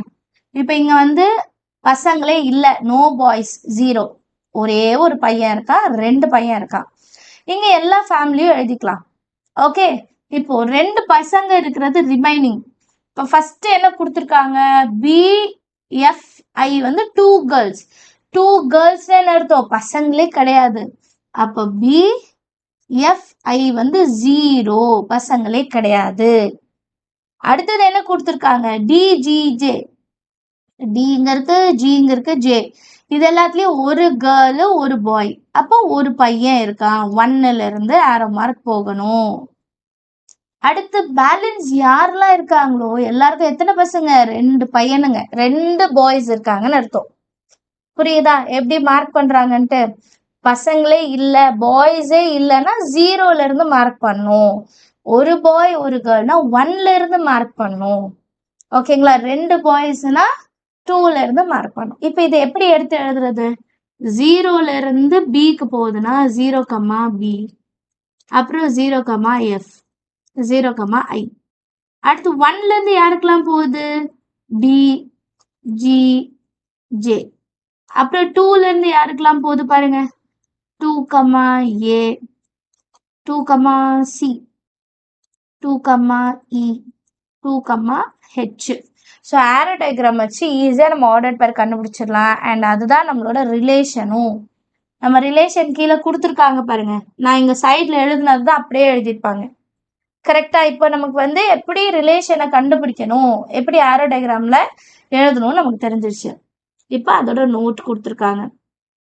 A relation may be represented algebraically either by Rooster method or by set builder method. இதெல்லாம் எங்கேயோ கேள்விப்பட்ட மாதிரி இருக்கா? 9th ஸ்டாண்டர்ட்ல படிச்சிருப்போம். Rooster method, set builder. சரிங்களா? எப்படி எழுதுவோம்? செட் பில்டர் மெத்தட் வந்து எப்படி எழுதுவோம்னா x cross x is an element of x அப்படின்னு நம்ம எழுதுவோம். சரிங்களா? அடுத்தது an arrow diagram is a visual representation of a relation. சரியா? அடுத்தது நல் ரிலேஷன்னா என்ன? நல் செட்டு பார்த்தோம். நல் ரிலேஷன்னா என்ன? எப்போ ஒரு ரிலேஷன்ல எனக்கு வேல்யூவே வரலனா, இப்போ ஏ கிராஸ் பி இருக்கு, இப்போ ஏ செட்டு பி செட்டும் இருக்குன்னு வைங்க. ஏ டு பி டிஃபைன் பண்றாங்க. என்ன ரிலேஷன்? ஏவையும் பியும் மைனஸ் பண்ணா எனக்கு 8 கிடைக்கணுமா? ஏவையும் பியும் மைனஸ் பண்ணா 8 கிடைக்கணும். இப்போ -3, 1 ஃபர்ஸ்ட் பேர் மைனஸ் பண்ணுங்க, 8 வராது. -3, 2 பண்ணி பார்க்கலாம். ஏன்னா 1ல இருந்து ஃபர்ஸ்ட் 1, 2, 3, 4 வரணும்ல. மைனஸ் பண்ணுங்க, 8 வராது. -3, 3 பண்ணுங்க, 8 வராது. -3, 4 பண்ணுங்க, 8 வராது. அதே மாதிரி நீங்க -2 வச்சு பார்க்கும் போதும் வராது, -1 வச்சு பார்க்கும் போதும் வராது. எல்லா ஆர்டர் பேரையும் செக் பண்ணிட்டோம், நமக்கு ரிலேஷன் எதுவுமே சாட்டிஸ்ஃபை ஆகல. அப்போ அது என்ன சொல்லணும்? நல் relation. A relation which contains no element, எலிமெண்ட்டே இல்லைன்னா அது நல் ரிலேஷன். சரிங்களா? அடுத்து do you know, முக்கியமானது. If n of a வந்து p, n of b வந்து q, then the total number of relations that exist from a to b is 2 power pq. நல்லா ஞாபகம் வச்சுக்கோங்க. இதே எத்தனை ஆர்டர்ட் பேருன்னு கேட்டாங்கன்னா ஆர்டர்ட் பேருக்கு என்ன பண்ணுவோம்? pq மல்டிபிள் பண்ணா போதும். இப்போ அவங்க கேட்கறது ரிலேஷன். ரிலேஷன்னா 2 power p into q, 2 power pq. நல்லா ஞாபகம் வச்சுக்கணும். சரிங்களா? ஸோ 1.2 வரைக்கும் இருக்கிற கான்செப்ட் முடிச்சிட்டோம். இப்போ அடுத்து ஃபங்க்ஷன்ஸ். ஃபங்க்ஷன்ஸ் ரொம்ப முக்கியம். ஸோ ஃபர்ஸ்ட் என்ன பார்த்தோம்? கார்ட்டீசியன் ப்ராடக்ட் பார்த்தோம். அதுலேருந்து ஆர்டர்ட் பேர் பார்த்தோம். அதுக்கப்புறம் ரிலேஷன்ஸ் பார்த்தோம். இப்போ ரிலேஷன்ஸ்லேருந்து ஃபங்க்ஷன்ஸ்க்கு வந்திருக்கோம். சரிங்களா? நல்லா ஞாபகம் வச்சுக்கணும். வீடியோ ஒரு வாட்டிக்கு இன்னொரு வாட்டி பாருங்க, நல்லா ஞாபகம் இருக்கும். ஸோ ஃபங்க்ஷன்ஸ்னா என்ன? இப்போ among several relations that exist between two empty set. இப்போ ரெண்டு செட்டுக்கு நடுவில் நிறைய ரிலேஷன்ஸ் இருக்குன்னு பார்த்தோம். அந்த ரிலேஷன்லையும் some special relations இருக்குன்னா are important for further exploration. So இன்னும் நிறைய விஷயங்கள் பார்க்கறதுக்கு அந்த மாதிரி ஸ்பெஷலா இருக்கிற ரிலேஷன்ஸ் என்ன சொல்லுவோம், ஃபங்க்ஷன்ஸ் அப்படின்னு சொல்லுவோம். சரிங்களா? இப்போ ஒரு எக்ஸாம்பிள் கொடுத்துருக்காங்க பாருங்க. ஒரு கம்பெனில 5 எம்ப்ளாயீஸ் இருக்காங்களாம். 5 எம்ப்ளாயிக்கும் டிஃப்ரெண்ட் சேலரி இருக்கும் இல்லையா, ஒருத்தருக்கும் ஒரு சேலரி இருக்கும். we see that there is only one salary associated for every employee of the company. இப்போ ஒருத்தருக்கு 2 சேலரி கிடைக்குமா? கிடைக்காது. ஒருத்தர் செய்யற இப்போ ஒரு எம்ப்ளாயிக்கு ஒரே ஒரு சேலரி தான் கிடைக்கும். இன்னொரு சேலரி அவங்களுக்கு பாசிபிளே கிடையாது. கரெக்டுங்களா? ஸோ இந்த மாதிரி கண்டிஷன்ஸ் எல்லாம் வரும்போது நம்ம அதை ஃபங்க்ஷன்ஸ்ன்னு சொல்லுவோம். ஒரு கொஸ்டினுக்கு ஒரு ஆன்சர் தான் இருக்கணும். ஒரே கொஸ்டினுக்கு 2 ஆன்சர் வர கூடாது. சரிங்களா? ஸோ இதே மாதிரி நிறைய எக்ஸாம்பிள்ஸ் கொடுத்துருப்பாங்க. இல்லை நான் செகண்ட் எக்ஸாம்பிள் சொல்றேன், ரொம்ப ஈஸியா புரியும். புரியுதுங்களா? என்னன்னா இப்போ நம்ம கடைக்கு போறோம், ஒரு புக்கு வாங்குறோம். கடையில் போய் ஒரு புக் வாங்குறோம், ஒரு டேபிள்ஸ் புக் வாங்குறோம்னு வைங்களேன். சும்மா ஞாபகத்துறதுக்கும் சும்மா ரிலேட் பண்ண டேபிள்ஸ் புக்கு 10 ரூபாய் இருக்கும். சரிங்களா? 10 rupees இருக்குன்னு வைங்க. இதே புக்கை நீங்க மார்க்கெட்ல போய் வாங்கினாலும் 10 rupees தான். எம்ஆர்பி ஒன்று தான் இருக்கும். சரிங்களா? ஸோ அதுதான் சொல்லுங்க. If you take out a book there is only one price corresponding to it. It does not have 2 price. அதே புக்ல வந்து 10 ரூபாய் இன்னொன்று 5 ரூபாய் அப்படின்னு போட்டிருப்பாங்களா? கிடையவே கிடையாது. ஒரு புக்குக்கு ஒரே ஒரு விலை தான். சரிங்களா? இப்போ நிறைய புக்ஸ் இருக்கும், நிறைய புக்ஸுக்கும் அதே வேல்யூல இருக்கும். ஆனா ஒரு புக்கு எடுத்தானா அந்த புக்குக்கு ஒரே அமௌண்ட் தான் இருக்கும், மாறி மாறி வராது. கரெக்டா? இப்போ அடுத்த எக்ஸாம்பிள்ஸ் தான் நீங்க ட்ரை பண்ணி பார்க்கலாம். இப்போ ஃபங்க்ஷன்ஸுக்கு என்ன சொல்றாங்கன்னு டெஃபினிஷன் பாருங்க. A relation F between two non-empty set x and y is called a function from x to y if for each x there exists only one y. புரியுதுங்களா? ஒரே ஒரு ஆன்சர் தான் இருக்கணும் கொஸ்டினுக்கு. such that x, y is element of function. புரியுதுங்களா? x, y வந்து ஃபங்க்ஷனா இருக்கணும்னா ஒரு கொஸ்டினுக்கு ஒரு ஆன்சர். ஃபார் எக்ஸாம்பிள் இப்போ ட்ரூ ஆர் ஃபால்ஸ் எடுத்துக்கோங்கப்பா, ஈஸி. ட்ரூ ஆர் ஃபால்ஸ்ல ஃபர்ஸ்ட் கொஸ்டின் ஆன்சர் ஒன்று ட்ரூவா இருக்கணும், இல்லைன்னா ஃபால்ஸா இருக்கணும். ட்ரூ அண்ட் ஃபால்ஸ்ன்னு இருக்குமா? 2 ஆன்சர் ஒரு கொஸ்டினுக்கு வருமா? வராது இல்லை? அதே தான். ஸோ ஒரு கொஸ்டினுக்கு ஒரு ஆன்சர்னு வரும்போது அது நம்ம ஃபங்க்ஷன்னு சொல்றோம். சரிங்களா? ஸோ இப்போ நம்ம முன்னாடி நான் சொன்னதா ஃபர்ஸ்ட் கார்ட்டீசியன் ப்ராடக்ட், அதுக்குள்ள ரிலேஷனுக்குள்ளதான் ஃபங்க்ஷன் வரும். ஸோ ரிலேஷனோட சப்செட் தான் ஃபங்க்ஷன். சரிங்களா? A function f from x to y is written as x arrow mark y. Relation எப்படி டினோட் பண்ணுவோம்? x relates y. ஞாபகம் வச்சுக்கணும். சரிங்களா? ஃபங்க்ஷன் எப்படி டினோட் பண்ணுவோம்? arrow mark வரைஞ்சி டினோட் பண்ணுவோம். கிளியரா? A function is also called as a mapping or transformation. 1 mark பண்ணிக்கோங்க. ஃபங்க்ஷனை நான் மேப்பிங்னு சொல்லலாம், இல்லைன்னா டிரான்ஸ்ஃபர்மேஷன்னு சொல்லலாம். இப்போ இந்த நோட் ரொம்ப முக்கியமான part. if turns to y is a function, xும் yயும் ஃபங்க்ஷன்ல இருக்குன்னா the set x is called domain. நல்லா ஞாபகம் வச்சுக்கோங்க. domain of function f. and the set y is called the codomain. ரிலேஷன்ல வேற பார்த்தோம், ஃபங்க்ஷன்ல வேற. ஞாபகம் வச்சுக்கணும். if f of a is equal to b, then b is called the image. இமேஜ்னா ஆன்சர். ஞாபகம் வச்சுக்கோங்க. ரிலேஷன்ல என்ன சொன்னோம்? ரேஞ்ச். ஓகேங்களா? Of A under F. ரிலேஷனுக்குள்ள பின்றது இமேஜ். இமேஜ் ஆஃப் என்னது? ஏ. அப்ப ஏன்னா என்னது? Pre image. இப்போ ஆரோ டயக்ராம் இருக்குன்னு வைங்க. இது எக்ஸ், இது ஒய். இங்க 1 2 3 இருக்கு, இங்க 4 5 6 இருக்கு. 1ல இருந்து 4 தான் போகும் அண்டர் ஃபங்க்ஷன் எஃப். அப்போ 1ன்றது ப்ரீ இமேஜ், முன்னாடி வர்றது. 4ன்றது ஆன்சர், ஆன்சர்ன்றது இமேஜ். ஆன்சர் என்னது? இமேஜ். இமேஜுக்கு முன்னாடி வர்றது என்னது? Pre image. அதுதான் இங்க சொல்றாங்க. The set of all images of element x under f is called range of f. சரிங்களா? set of all the images, எல்லா images என்ன சொல்லுவோம்? range, answer. அதான் முன்னாடியே சொன்னேன், இமேஜ்னா answer. if x turns to y is a function only if every element in the domain of f has an image. 1ல இருந்து 4 இருக்கா, 2ல இருந்து 5 இருக்கா, 3ல இருந்து 6 இருக்கணும். எல்லா கொஸ்டினுக்கும் கண்டிப்பா ஆன்சர் இருக்கணும். இமேஜ்னா என்னது? ஆன்சர் தான் இல்லையா? ஒரு கொஸ்டினுக்காவது ஆரோ மார்க் போலனா அது ஃபங்க்ஷனே கிடையாது. அண்ட் இமேஜ் வந்து யூனிக்காக இருக்கணும். ஒரு கொஷனுக்கு ஒரு ஆன்சர் தான் இருக்கணும். சரிங்களா? And if A and B are finite set such that n of a வந்து p, n of b வந்து qன்னு வைங்க. Then the total number of function that exists from a to b is q power p. நல்லா ஞாபகம் வச்சுக்கோங்க. இதே மாதிரி 3 விஷயம் பார்த்துட்டோம். ஃபர்ஸ்ட் ஆர்டர்ட் பேர் pq, ரிலேஷன் 2 பவர் pq. இப்போ ஃபங்க்ஷனுக்கு என்னது q பவர் p. ஒரு வேல்யூ படிக்கும் போது நீங்க கம்பேர் பண்ணி படிச்சீங்கன்னா ஈஸியா ஞாபகத்துக்கு இருக்கும். சரிங்களா? ஞாபகம் வச்சுக்க ஈஸியா இருக்கும். இப்போ next in this chapter we always consider f to be a real valued function. Okay, இப்போ இது வந்து எப்படி டிஸ்கிரைப் பண்றாங்க டொமைன் அப்படின்னா, இப்போ 2 ஃபங்க்ஷன் கொடுத்துருக்காங்க. 1/x + 1. இப்போ எக்ஸோட வேல்யூ -1 வருதுன்னு வைங்க. -1 + 1 = 0. அப்போ இதுக்கு ஆன்சர் வராது, நாட் டிஃபைன். அப்போ f is defined for all real numbers except x - 1. இப்போ fன்றது ரியல் வேல்யூன்னு சொல்லிட்டோம். ஆனால் அதில் என்ன மட்டும் வரக்கூடாது, -1 வரக்கூடாது. x + 1 இருந்தா எனக்கு டினாமினேட்டர் 0 வரக்கூடாது.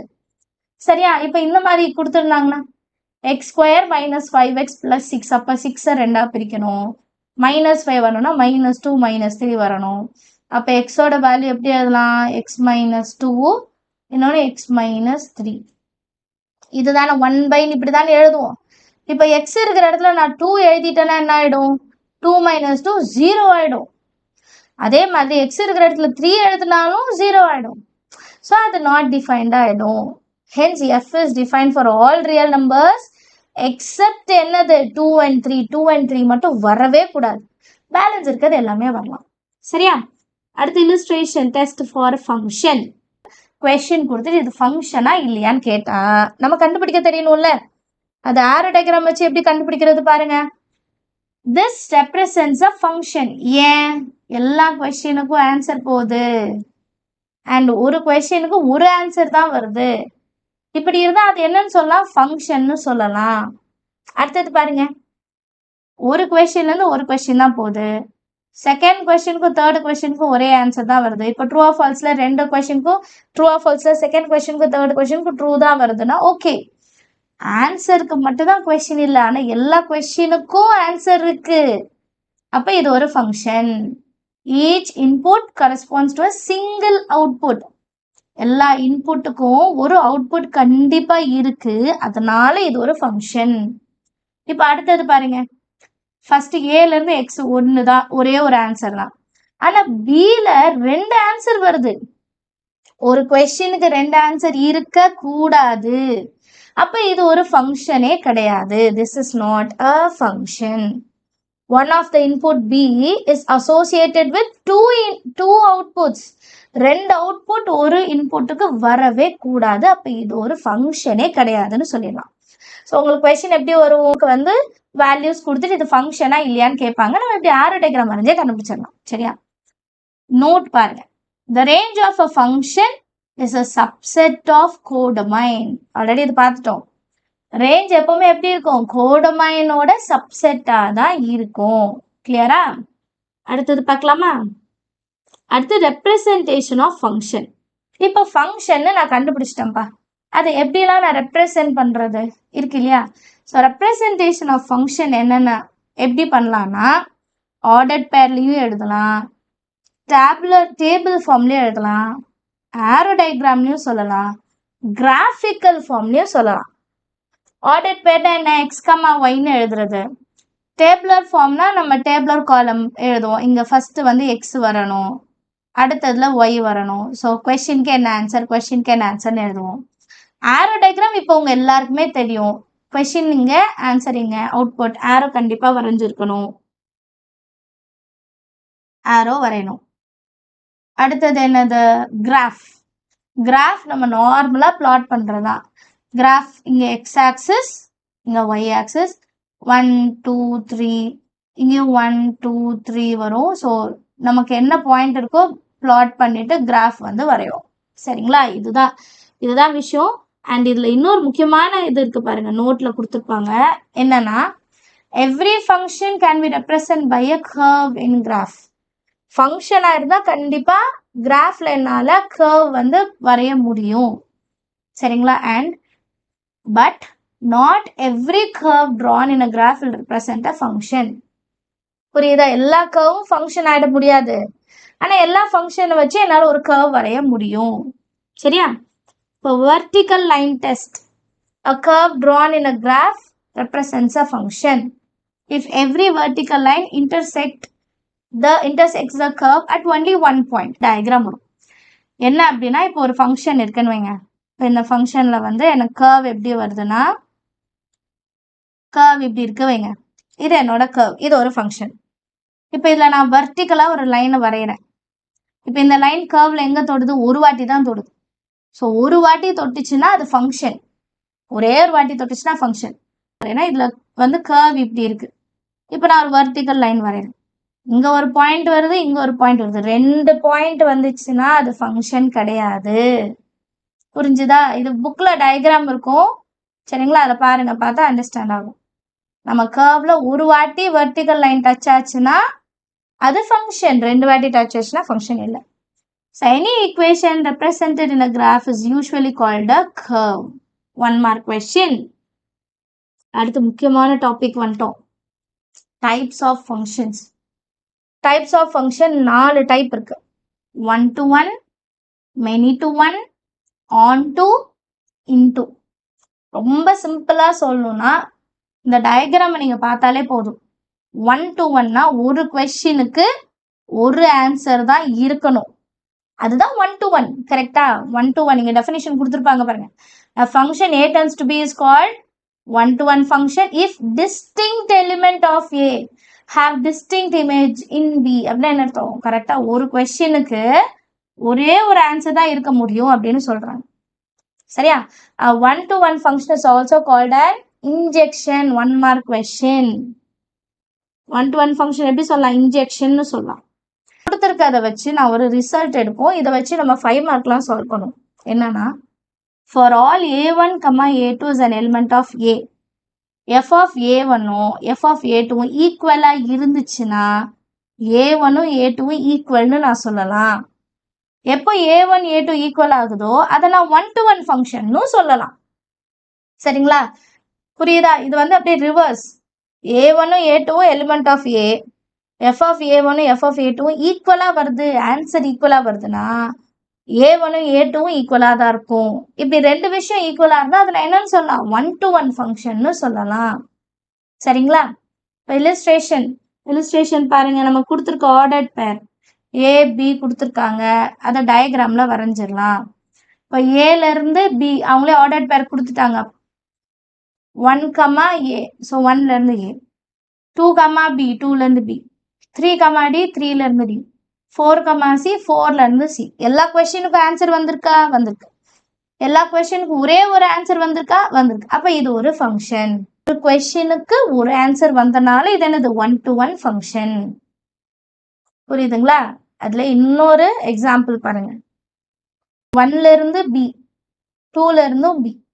ஸோ 2 கொஸ்டினுக்கு ஒரு ஆன்சர் வந்திருக்கு. So G of 1க்கும் G of 2க்கும் B தான் வந்திருக்கா? ஆனால் 1ம் 2ம் ஈக்குவல் கிடையாது. கரெக்டா? அப்போ இந்த 2 எலிமெண்ட்ல ஃபர்ஸ்ட் செட்ல இருக்கிறதுக்கு ஒரே இமேஜ் வருதுன்னா இது 1 to 1 ஃபங்க்ஷன் கிடையாது. சரிங்களா? 1லேருந்து A, 2லேருந்து B போனாதான் 1 to 1. 2 கொஸ்டினுக்கு ஒரே ஆன்சர் வந்து அது 1 to 1 ஃபங்க்ஷன் கிடையாது. சரிங்களா? இப்போ மெனி டு 1 வந்து 1 to 1க்கு அப்படியே ஆப்போசிட். நிறைய கொஸ்டினுக்கு ஒரு ஆன்சர் வருதுன்னா அது மெனி டு 1. நிறைய கொஸ்டின் ஒரு ஆன்சர். சரிங்களா? Function A to B is called many to 1 function if 2 or more elements of A have same image in B. இங்க பாருங்க P1 and P4 அதுக்கப்புறம் P6 இந்த மூணுத்துக்கும் F1 தான் ஆன்சரு. அப்ப நிறைய கொஸ்டின் ஒரு ஆன்சர், அதனால many to 1 function. So many to 1 ஃபங்க்ஷனாக இருந்தால் கண்டிப்பாக அது 1 to 1 ஃபங்க்ஷனாக இருக்க வாய்ப்பே இல்லை அப்படின்னு இட் இஸ் வாய்ப்பே இல்லை. So it is not 1 to 1. ஓகேங்களா? இதுக்கு ஒரு இல்லஸ்ட்ரேஷன்ல பாருங்க. ஃபர்ஸ்ட் ஒன்னுக்கும் A தான், செகண்டுக்கும் A தான். அப்போ 2 கொஸ்டினுக்கு ஒரு ஆன்சர். இதை நீங்க ஆரோ டயக்ராம்ல வரைஞ்சி ட்ரை பண்ணணும். இது உங்களுக்கு ஹோம்ஒர்க் மாதிரி. சரிங்களா? ஆரோ டயக்ராம் வரைஞ்சி இதை ட்ரை பண்ணி பாருங்க. 2 கொஸ்டினுக்கு ஒரு ஆன்சர். ஸோ இதை மெனி டு ஒன் ஃபங்க்ஷன் அப்படின்னு சொல்லுவோம். அடுத்தது on to function. On to ஃபங்க்ஷன்னா என்னது? ஒரு எக்ஸாம்பிள் பாருங்க. In a mobile phone, assume that there are 3 persons in a contact. If every person in a contact receives a call, then the function representing making a calls will be on to. On to functionல என்ன சொல்றாங்கன்னா, எல்லா ஆன்சருக்கும் எனக்கு question வந்திருக்கணும். புரியுதுங்களா? எல்லா இமேஜுக்கும் pre image இருக்கணும். இருந்தா அது ஆன் டு. ஏதாவது ஒரு இமேஜுக்கு ப்ரீ இமேஜ் இல்லைனாலும் அது ஆன் டு ஃபங்க்ஷன் கிடையாது. சரிங்களா? In other words, every element in codomain B has a pre-image in domain A. pre-image இல்லைனா அது on to கிடையாது. சரிங்களா? அப்போ ரேஞ்சு கோடமைன் எப்படி இருக்கணும்? ஈக்குவலாக இருக்கணும். அண்ட் ஆன் டு ஃபங்க்ஷன் எப்படி சொல்லுவாங்க? சர்ஜெக்ஷன். இன்ஜெக்ஷன்னா என்னது? கமெண்ட்ல எழுதுங்க. இன்ஜெக்ஷன் ஃபர்ஸ்ட் பார்த்தோம், என்னன்றது கமெண்ட்ல எழுதணும். அடுத்து இல்லுஸ்ட்ரேஷன். இதுக்கு ஒரு இல்லுஸ்ட்ரேஷன். சரிங்களா? ஏ வந்து XYZ இருக்கு, பி வந்து LMN இருக்கு. ஸோ எல்லா ஆன்சருக்கு கொஸ்டின் வந்துருச்சா? பாருங்க, எல்லா இமேஜுக்கும் ப்ரீ இமேஜ் இருக்கு. அப்போ இது ஒரு ஆன் டு ஃபங்க்ஷன். சரியா? இப்போ அடுத்தது இன்டூ ஃபங்க்ஷன். ஆன் டு ஃபங்க்ஷனுக்கு அப்படியே ஆப்போசிட் இன்டூ ஃபங்க்ஷன். இன்டூ ஃபங்க்ஷன்ல ஏதாவது ஒரு இமேஜுக்கு ப்ரீ இமேஜ் இல்லாம இருக்கலாம். அப்படி இருந்துச்சுன்னா அது இன்டூ ஃபங்க்ஷன். இங்க பாருங்க, கடைக்கு கஸ்டமர்ஸ் வராங்க, டெலிவிஷன் வாங்குறாங்க, வாஷிங் மிஷின் வாங்குறாங்க, வாட்டர் ஹீட்டர் வாங்குறாங்க, ஏர் கண்டிஷன் மட்டும் வாங்கல, அவங்களுக்கு ப்ரீ இமேஜ் இல்லை. இந்த மாதிரி இருக்கிற ஃபங்க்ஷனுக்கு பேரு இன்டூ ஃபங்க்ஷன் அப்படின்னு சொல்லுவோம். சரிங்களா? ஸோ இதை எப்படி சொல்லலாம்னா, function A to B is called an into function if there exists at least one element in B which is not the image of any element of A. So ஏதாவது ஒரு ஆன்சராவது pre image இல்லாம இருக்கணும். And இன்டூவா இருந்தா கண்டிப்பா அது ஆன்டூவா இருக்க வாய்ப்பே இல்லை. கரெக்டா? ஆன்டூவா இருக்கிறதுக்கு வாய்ப்பே கிடையாது. ஏன்னா அங்க என்ன கண்டிஷன்? எல்லா இமேஜுக்கும் ப்ரீ இமேஜ் இருக்கணும். இங்க ஒரு இமேஜுக்கு ப்ரீ இமேஜ் இல்லாம இருக்கணும், இல்லையா? ஸோ இன்டூ ஃபங்க்ஷனுக்கு ஒரு எக்ஸாம்பிள், ஒய்க்கு வந்து கொஸ்டினே இல்லை. அதான் இல்லுஸ்ட்ரேஷன் 13. சரிங்களா? அடுத்து பைஜெக்ஷன். பைஜெக்ஷன் அப்படின்னா என்னன்னா, ரொம்ப சிம்பிளா ஞாபகம் வச்சுக்கோங்க. 1 to 1ம் ஆன் டூவும் சாட்டிஸ்ஃபை ஆச்சுன்னா, ஒரு ஃபங்க்ஷன் வந்து 1 to 1ஆவும் இருக்கு, ஆன் டூவாகவும் இருக்குன்னா அது என்னது? பைஜெக்ஷன். ஸோ இப்போ 3 இது பார்த்துருக்கோம், இன்ஜெக்ஷன், சர்ஜெக்ஷன், இன்னொன்று பைஜெக்ஷன். என்னென்ன ஞாபகம் வச்சுக்கோங்க. சரிங்களா? இல்லுஸ்ட்ரேஷன் பைஜெக்ஷனுக்கு பாருங்க. இது இந்த ஃபங்க்ஷன் பாருங்க, 1 2 3 WXZ. ஸோ 1லேருந்து W, 2லேருந்து Z, 3லேருந்து X. ஸோ எல்லா இமேஜுக்கும் எல்லா ப்ரீ இமேஜுக்கும் இமேஜ் இருக்கு. கரெக்டுங்களா? ஏல இருக்கிற எல்லா வேல்யூஸ்க்கும் ஒரு இமேஜ் கண்டிப்பா இருக்கு. ஸோ இது 1 to 1ன்னு சொல்லலாம், ஆன் டூன்னு சொல்லலாம். இதெல்லாம் நம்ம ஆல்ரெடி பார்த்தது. 1 to 1னா என்ன? எல்லா கொஸ்டினுக்கும் ஆன்சர் ஒரு ஆன்சர் வரணும். மெனி டு 1னா 2 கொஸ்டினுக்கு ஒரு ஆன்சர் வரலாம். ஆன் டூனா ரேஞ்சு கோடமைன் ஈக்குவலா இருக்கணும். இன்டூனா ரேஞ்ச் வந்து ப்ராப்பர் சப்செட் ஆஃப் கோடமைனா இருக்கணும். கொஸ்டின் இல்லாம இருந்தாலும் பரவாயில்ல, கொஸ்டின் வந்து இல்லாம இருக்கணும். அண்டர்ஸ்டாண்ட் ஆகுதா? அடுத்து ஹாரிசான்டல் லைன் டெஸ்ட். நம்ம முதல்ல வெர்டிக்கல் லைன் டெஸ்ட் பார்த்தோம்ல, அதே மாதிரி ஹாரிசான்டல்னா நம்ம கிராஃப்ல இப்படி ட்ரா பண்ணும், ஹாரிசான்டலா லைன் ட்ரா பண்ணும். 2 இடத்துல டச் ஆச்சுன்னா அது ஃபங்க்ஷன் கிடையாது. இன்னொரு கிராஃப் வரையலாம். இப்போ நம்ம கிராஃப் வந்து இப்படி இருக்குன்னு வைங்க, இல்லை நான் ஹாரிசான்டலா ஒரு லைன் வரையறேன்னு வைங்க, இங்க அது டச் ஆச்சுன்னா இது என்னது? ஒரு ஃபங்க்ஷன். கிளியரா? புரியுதா? அடுத்து ஸ்பெஷல் கேசஸ் ஆஃப் ஃபங்க்ஷன் என்னன்னு பார்க்கலாமா? ஸ்பெஷல் கேசஸ் ஆஃப் ஃபங்க்ஷன் 3 இருக்கு. என்னென்ன? Constant function, identity function, real valued function. 2 மார்க்ல கம்பல்சரியில நிறைய வாட்டி கேட்டிருக்காங்க. கான்ஸ்டன்ட் ஃபங்க்ஷன்னா என்ன? எல்லா கொஸ்டினும் ஒரே ஆன்சரை எடுத்துக்கிறது. இதுதான் கான்ஸ்டன்ட் ஃபங்க்ஷன். கான்ஸ்டன்ட் ஃபங்க்ஷன்ல ரேஞ்சில் ஒரே ஒரு வேல்யூ தான் இருக்கும். புரியுதுங்களா? இப்போ பியில் 1 2 3 இருக்கு, ஆனால் 3 மட்டும்தானே ஆன்சரா இருக்கு. அப்போ ரேஞ்ச் ஆஃப் எஃப் என்ன 3 மட்டும் தான், ஒரே ஒரு வேல்யூ தான் இமேஜா கரெக்டா. இப்போ இது எந்த வேல்யூ கூட இருக்கலாம். இப்போ இது 3 இல்லாம எல்லா கொஸ்டினுக்கும் 2 மட்டும் ஆன்சரா கூட இருக்கலாம். அப்போ ரேஞ்சோட வேல்யூ 2 அப்படின்னு வரும். சரியா, இதுதான் டிஃபரன்ஸ். அடுத்த டாபிக் வந்து ஐடென்டிட்டி ஃபங்க்ஷன். ஐடென்டிட்டி ஃபங்க்ஷன் வச்சுட்டு நமக்கு 1 மார்க் வந்து கேட்பாங்க. 1 மார்க் கேட்பாங்க கிரியேட்டிவ் கொஸ்டின்ல. ஐடென்டிட்டி ஃபங்க்ஷன்னா என்னன்னா, கொஸ்டினும் ஆன்சரும் ஈக்குவலா இருக்கும். கொஸ்டின் எக்ஸ்னா ஆன்சரும் எக்ஸ், கொஸ்டின் ஒய்னா ஆன்சரும் ஒய், கொஸ்டின் இசட்னா ஆன்சரும் இசட். புரியுதுங்களா? let a be non-empty set and function a turns to a. பாருங்க, a turns to a is defined by f of x is equal to x. Question எக்ஸா இருந்தா ஆன்சரும் எக்ஸா இருக்கணும். அப்படி இருந்ததுன்னா அது ஐடென்டிட்டி ஃபங்க்ஷன் அப்படின்னு சொல்லலாம். ஸோ ஐடென்டிட்டி ஃபங்க்ஷன் எப்படி டினோட் பண்ணுவோம்? I base a. இப்போ இல்லுஸ்ட்ரேஷன் ஒன்று கொடுத்துருக்காங்க பாருங்க. If a is equal to abc, then f is equal to identity function தான் இல்லையா, identity function on a.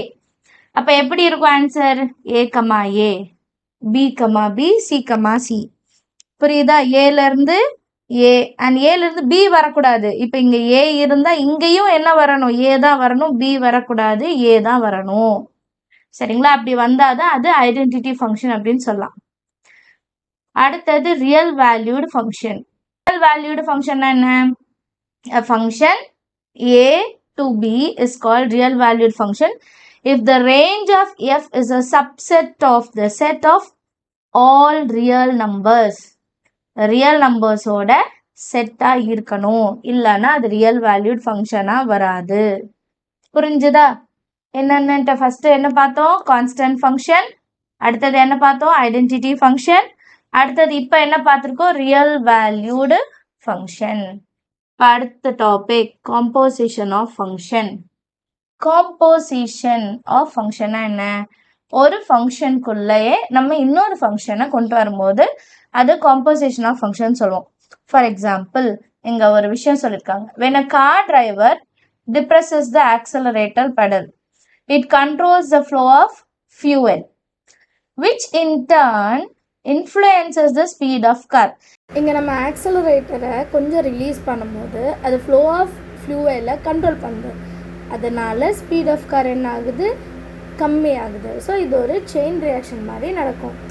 So இது ஒரு செயின் ரியாக்ஷன். சரிங்களா? இப்போ ஏ வந்து பியை இன்ஃப்ளூயன்ஸ் பண்ணும், பி வந்து சி இன்ஃப்ளூயன்ஸ் பண்ணும். டைரக்டாக ஏக்கும் சிக்கும் லிங்க் இல்லை, நடுவில் யாரோ ஒருத்தர் இருக்காங்க, அந்த மாதிரி தான். ஸோ இது எப்படி பண்ணலாம்னா, we can explain this further with the concept that a function is a process if f and g are two functions. Then the composition g of f of x is formed in two steps. என்னன்னா, feed the input, அதாவது x எங்க கொடுக்கணும்? fல கொடுக்கணும். அப்புறம் f of x ஓட value இருக்கு இல்லையா, output இருக்கு இல்லையா, அதை எடுத்துட்டு வந்து g ஓட இன்புட்டா கொடுக்கணும். புரியுதுங்களா? x வந்து fக்கு கொடுக்குறோம், f of x மொத்தமா என்ன பண்றோம்? gக்கு இன்புட்டா கொடுக்குறோம். அப்ப அது எப்படி சொல்லலாம்? g of f of x அப்படின்னு சொல்லலாம். புரியுதுங்களா? இங்க டயக்ராம்ல கொடுத்துருப்பாங்க பாருங்க. x வந்து fக்கு தரோம் and f of x மொத்தமா சேர்த்து gக்கு தரோம். ஸோ g of f ன்றது கிடைக்கும். இது ரெண்டு ஃபங்க்ஷனுக்கு, இதே மாதிரி 3 ஃபங்க்ஷனுக்கு வரும். அதுதான் நமக்கு 5 மார்க்கு. 2 ஃபங்க்ஷனுக்கு வரதெல்லாம் சும்மா 2 மார்க் தான். இப்போ கொடுத்துருக்காங்க பாருங்க, இல்லுஸ்ட்ரேஷன் ஒரு எக்ஸாம்பிள் கொடுத்துருக்காங்க. Consider the set A of all students who appeared in class 10 of board examination. Each student appearing in the board exam is assigned to a roll number. Correct தானே? எல்லா ஸ்டூடெண்ட்டும் ஒரு roll number இருக்கும். அப்புறம் in order to have confidentiality, the board arranges to deface the roll number of each student and assign a code number to each roll number. ஒரு role நம்பருக்கு ஒரு code நம்பரை assign பண்ண போறேன். ஸோ இப்போ 2 விஷயம் நடக்குது பாருங்க. ஸ்டூடெண்ட்டு ரோல் நம்பருக்கு கோட் நம்பர். சரியா? இப்போ இந்த டயக்ராம்ல இங்க எக்ஸ்பிளைன் பண்ணியிருக்காங்க. ஏன்றது ஸ்டூடெண்ட், பின்றது ரோல் நம்பர். ஒரு ஸ்டூடெண்ட்டுக்கு ஒரு ரோல் நம்பர் அண்ட் ஒரு ரோல் நம்பருக்கு ஒரு கோட் நம்பர். ஸோ கடைசியா நமக்கு சி தான் இருக்கு. ஆனா சிக்கு முன்னாடி என்ன இருக்கு? B, F of A is equal to பின்னு இருக்கு அண்ட் அதுக்கு முன்னாடி ஸ்டூடெண்ட் ஏ இருக்கு. அப்ப g of b இருக்கு and g of b இருக்கிற இடத்துல என்ன வரணும்? f of a. புரியுதுங்களா? Thus the combination of these two functions each student is eventually attached to a code number. அப்ப டைரக்டா ஸ்டூடெண்ட் வந்து கோட் நம்பருக்கு அட்டாச் ஆகல, ஸ்டூடெண்ட் வந்து ரோல் நம்பருக்கு அட்டாச் ஆகி ரோல் நம்பர் வந்து கோட் நம்பருக்கு அட்டாச் ஆகுது. சரியா? So let function a to b and g வந்து b to c be two functions. Then the composition of f and g denoted by g of f. g of f இது எப்படி எல்லாம் g of f of x. அப்போ g of bracket open பண்ணிட்டு f of x உள்ள எழுதிக்கணும், வெளியே g இருக்கணும். For all x is an element of a. a தான் ஸ்டார்டிங். சரியா? அதே இங்க கொடுத்துருக்காங்க x வச்சு f of x. f of x திருப்பி எங்க கொண்டு போறோம்? g of x. அப்ப x டைரக்டா இப்ப எங்க வருது? g குள்ள f குள்ள அந்த x இருக்கு, g of f of x க்கு வருது.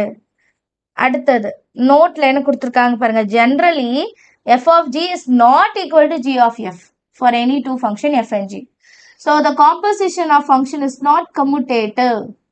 சரிங்களா? composition of function வந்து commutative-ஆ இருக்காது, ஜென்ரலா இருக்காது. பட் some cases இருக்கும். அது நம்ம question answersல பார்ப்போம். அடுத்தது the composition g of f of x exists only when the range of f is a subset of domain of g. The composition g of f of x exists only when the range of f is a subset of domain. Domainல அந்த range இருந்தா மட்டும்தான் composition of g of f of x வந்து possible, இல்லைனா possible இல்லைன்னு சொல்றாங்க. இப்போ composition of 3 functions, 3 function வரப்போகுது. So already 2 ஃபங்க்ஷனுக்கு 3 லிங்க் இருந்தது, இப்போ 3 ஃபங்க்ஷன். அப்போ a ஒன்று இருக்கணும், b ஒன்று இருக்கணும், c ஒன்று இருக்கணும், d ஒன்று இருக்கணும். கரெக்டா? a to b f, b ல இருந்து c g and c ல இருந்து d வந்து h.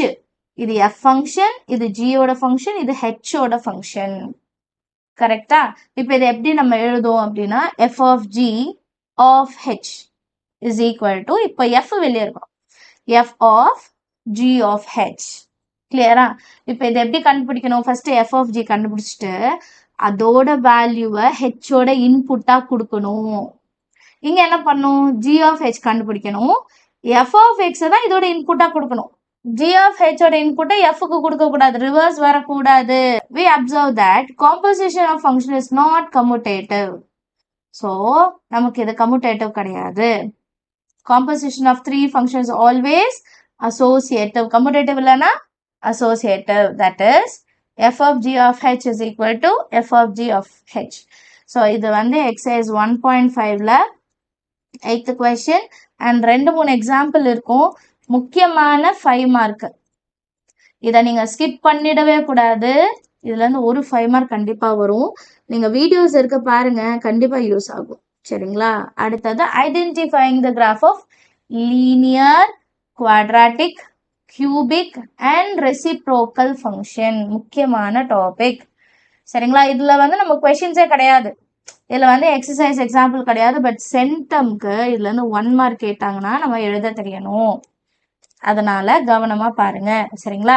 இப்போ நமக்கு லீனியர் ஃபங்க்ஷன் கொடுக்குறாங்க. First linear function. லீனியர் ஃபங்க்ஷனை ஞாபகம் வச்சுக்கோங்க, எப்பவுமே எக்ஸோட பவர் 1 இருக்கும். For example y is equal to 2x plus 3 அப்படின்றது ஒரு லீனியர் ஃபங்க்ஷன். ஏன்னா எக்ஸோட பவர் என்ன இருக்கு? 1 is defined by f of x is equal to mx plus c. ஒரு லைனோட ஈக்குவேஷன், அது வந்து லீனியர் ஃபங்க்ஷன் சொல்லலாம். ஸோ ஜியாமெட்ரிக்கலா இது ஒரு ஸ்ட்ரெயிட் லைனை குறிக்கும். இப்போ இதை வச்சு ஒரு கிராஃப் வரைஞ்சிருக்காங்க. ஓகேங்களா? 2-3 கிராஃப் கொடுத்துருக்காங்க. த ஐடென்டிட்டி ஃபங்க்ஷன் வச்சு ஒன்று, இன்னொன்று அடிட்டிவ் இன்வர்ஸ் ஃபங்க்ஷன். ஐடென்டிட்டி ஃபங்க்ஷன்னா என்ன அப்படின்னா, ஐடென்டிட்டி ஃபங்க்ஷன் என்ன ஆல்ரெடி பார்த்தோம், கொஸ்டினும் ஆன்சரும் ஒரே மாதிரி இருக்கும். இப்போ எஃப் ஆஃப் 1னா ஆன்சரும் 1, f of 2னா ஆன்சரும் 2. இப்போ பாருங்க 0 0 1 1 2 2 3 3 4 4 ஐடென்டிட்டி ஃபங்க்ஷன். ஸோ இந்த லைன் எப்படி இருக்கும்? கரெக்டா ஆரிஜினை கிராஸ் பண்ணி இருக்கும். இதே அடிட்டிவ் இன்வர்ஸ் ஃபங்க்ஷன்னா அப்படியே பாசிட்டிவா இருந்தா நெகட்டிவா வரும், நெகட்டிவா இருந்தா பாசிட்டிவா வரும். இப்போ இங்க 1 எடுக்கிறோம் அப்படின்னா எக்ஸுக்கு -1 எடுக்கிறோம்னா ஒய்ல +1 வரும், -2னா +2 வரும். ஸோ இங்க நெகட்டிவ்னா இங்க என்ன வரணும்? ஆன்சர் வந்து பாசிட்டிவ்ல வரணும். அதே இங்க பாசிட்டிவ் எக்ஸ்னா நெகட்டிவ் ஒய் வரும். இவ்வளவுதான் வித்தியாசம். சரிங்களா? அடுத்தது modulus or absolute valued function. இதை நிறைய இனி யூஸ் பண்ணுவோம். மாடுலஸ் ஆஃப் 4ஓட வேல்யூ 4 தான். மாடுலஸ் ஆஃப் -4ஓட வேல்யூ 4 தான். அதாவது இந்த மாடுலஸ்ன்னு சொல்றாங்க பார்த்தீங்களா, இந்த ரெண்டு கோடுக்கு நடுவில் ப்ளஸ் வந்தாலும் மைனஸ் வந்தாலும் நான் ப்ளஸ்ன்னு தான் வேல்யூ எடுத்துக்கணும். அதோட வேல்யூ எப்படி இருக்கு பாருங்க, 0லேருந்து இன்ஃபினிட்டி பாசிட்டிவ்.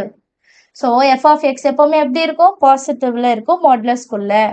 ஸோ ப்ளஸ் வந்தாலும் சரி மைனஸ் வந்தாலும் சரி என்னோட ஆன்சர் எப்படி எடுக்கணும், பாசிட்டிவாக எடுக்கிறோன்னா அது என்னது, மாடுலஸ் ஆர் அப்சல்யூட் வேல்யூடு ஃபங்க்ஷன்னு சொல்லுவோம். இப்போ இதோட கிராஃப் எப்படி இருக்கும் பாருங்க. எனக்கு எக்ஸ் வேல்யூ ப்ளஸ்ஸாக இருந்தாலும் சரி மைனஸாக இருந்தாலும் சரி ஒய்யோட வேல்யூ பாசிட்டிவ் சைடு தான் வரும், நெகட்டிவ் சைடு வராது. கிளியரா? அடுத்தது நெக்ஸ்ட் பாருங்க. Modulus function is not a linear function but it is composed of 2 linear function. ஒன்று எக்ஸ் இன்னொன்று மைனஸ் எக்ஸ். அடுத்தது linear function are always 1-to-1 function, ஏன்னா ஒரு எக்ஸ் தான் இருக்கு. And has application in cryptography as well as in several branches of science and technology. அடுத்து quadratic function. அப்போ எக்ஸோட பவர்ல ஸ்கொயர் வரணும். இப்போ எக்ஸோட வேல்யூ என்ன இருக்கும், 2 இருக்கும் பாருங்க. எஃப் ஆஃப் எக்ஸ் வந்து எக்ஸ் ஸ்கொயரா இருக்குன்னா எக்ஸ் ஸ்கொயர்னாலே என்ன அர்த்தம், உள்ளக்க -2 வந்தாலும் ஸ்கொயர் பண்ணும்போது +4 தான் வரும், பாசிட்டிவ்ல தான் வரும். ஸோ எனக்கு ஒய் இடத்துல வர கிராஃப் வந்து பாசிட்டிவ் சைடில் தான் வரும், நெகட்டிவ் வராது, ஏன்னா ஸ்கொயர் இருக்கு. இதே இது எஃப் ஆஃப் எக்ஸ் வந்து -x²ன்னு வைங்க. -x²னா என்ன, எக்ஸ் ஸ்கொயர் பாசிட்டிவ் தான் ஆனால் அதுக்கு வெளியே தான் மைனஸ் இருக்கு.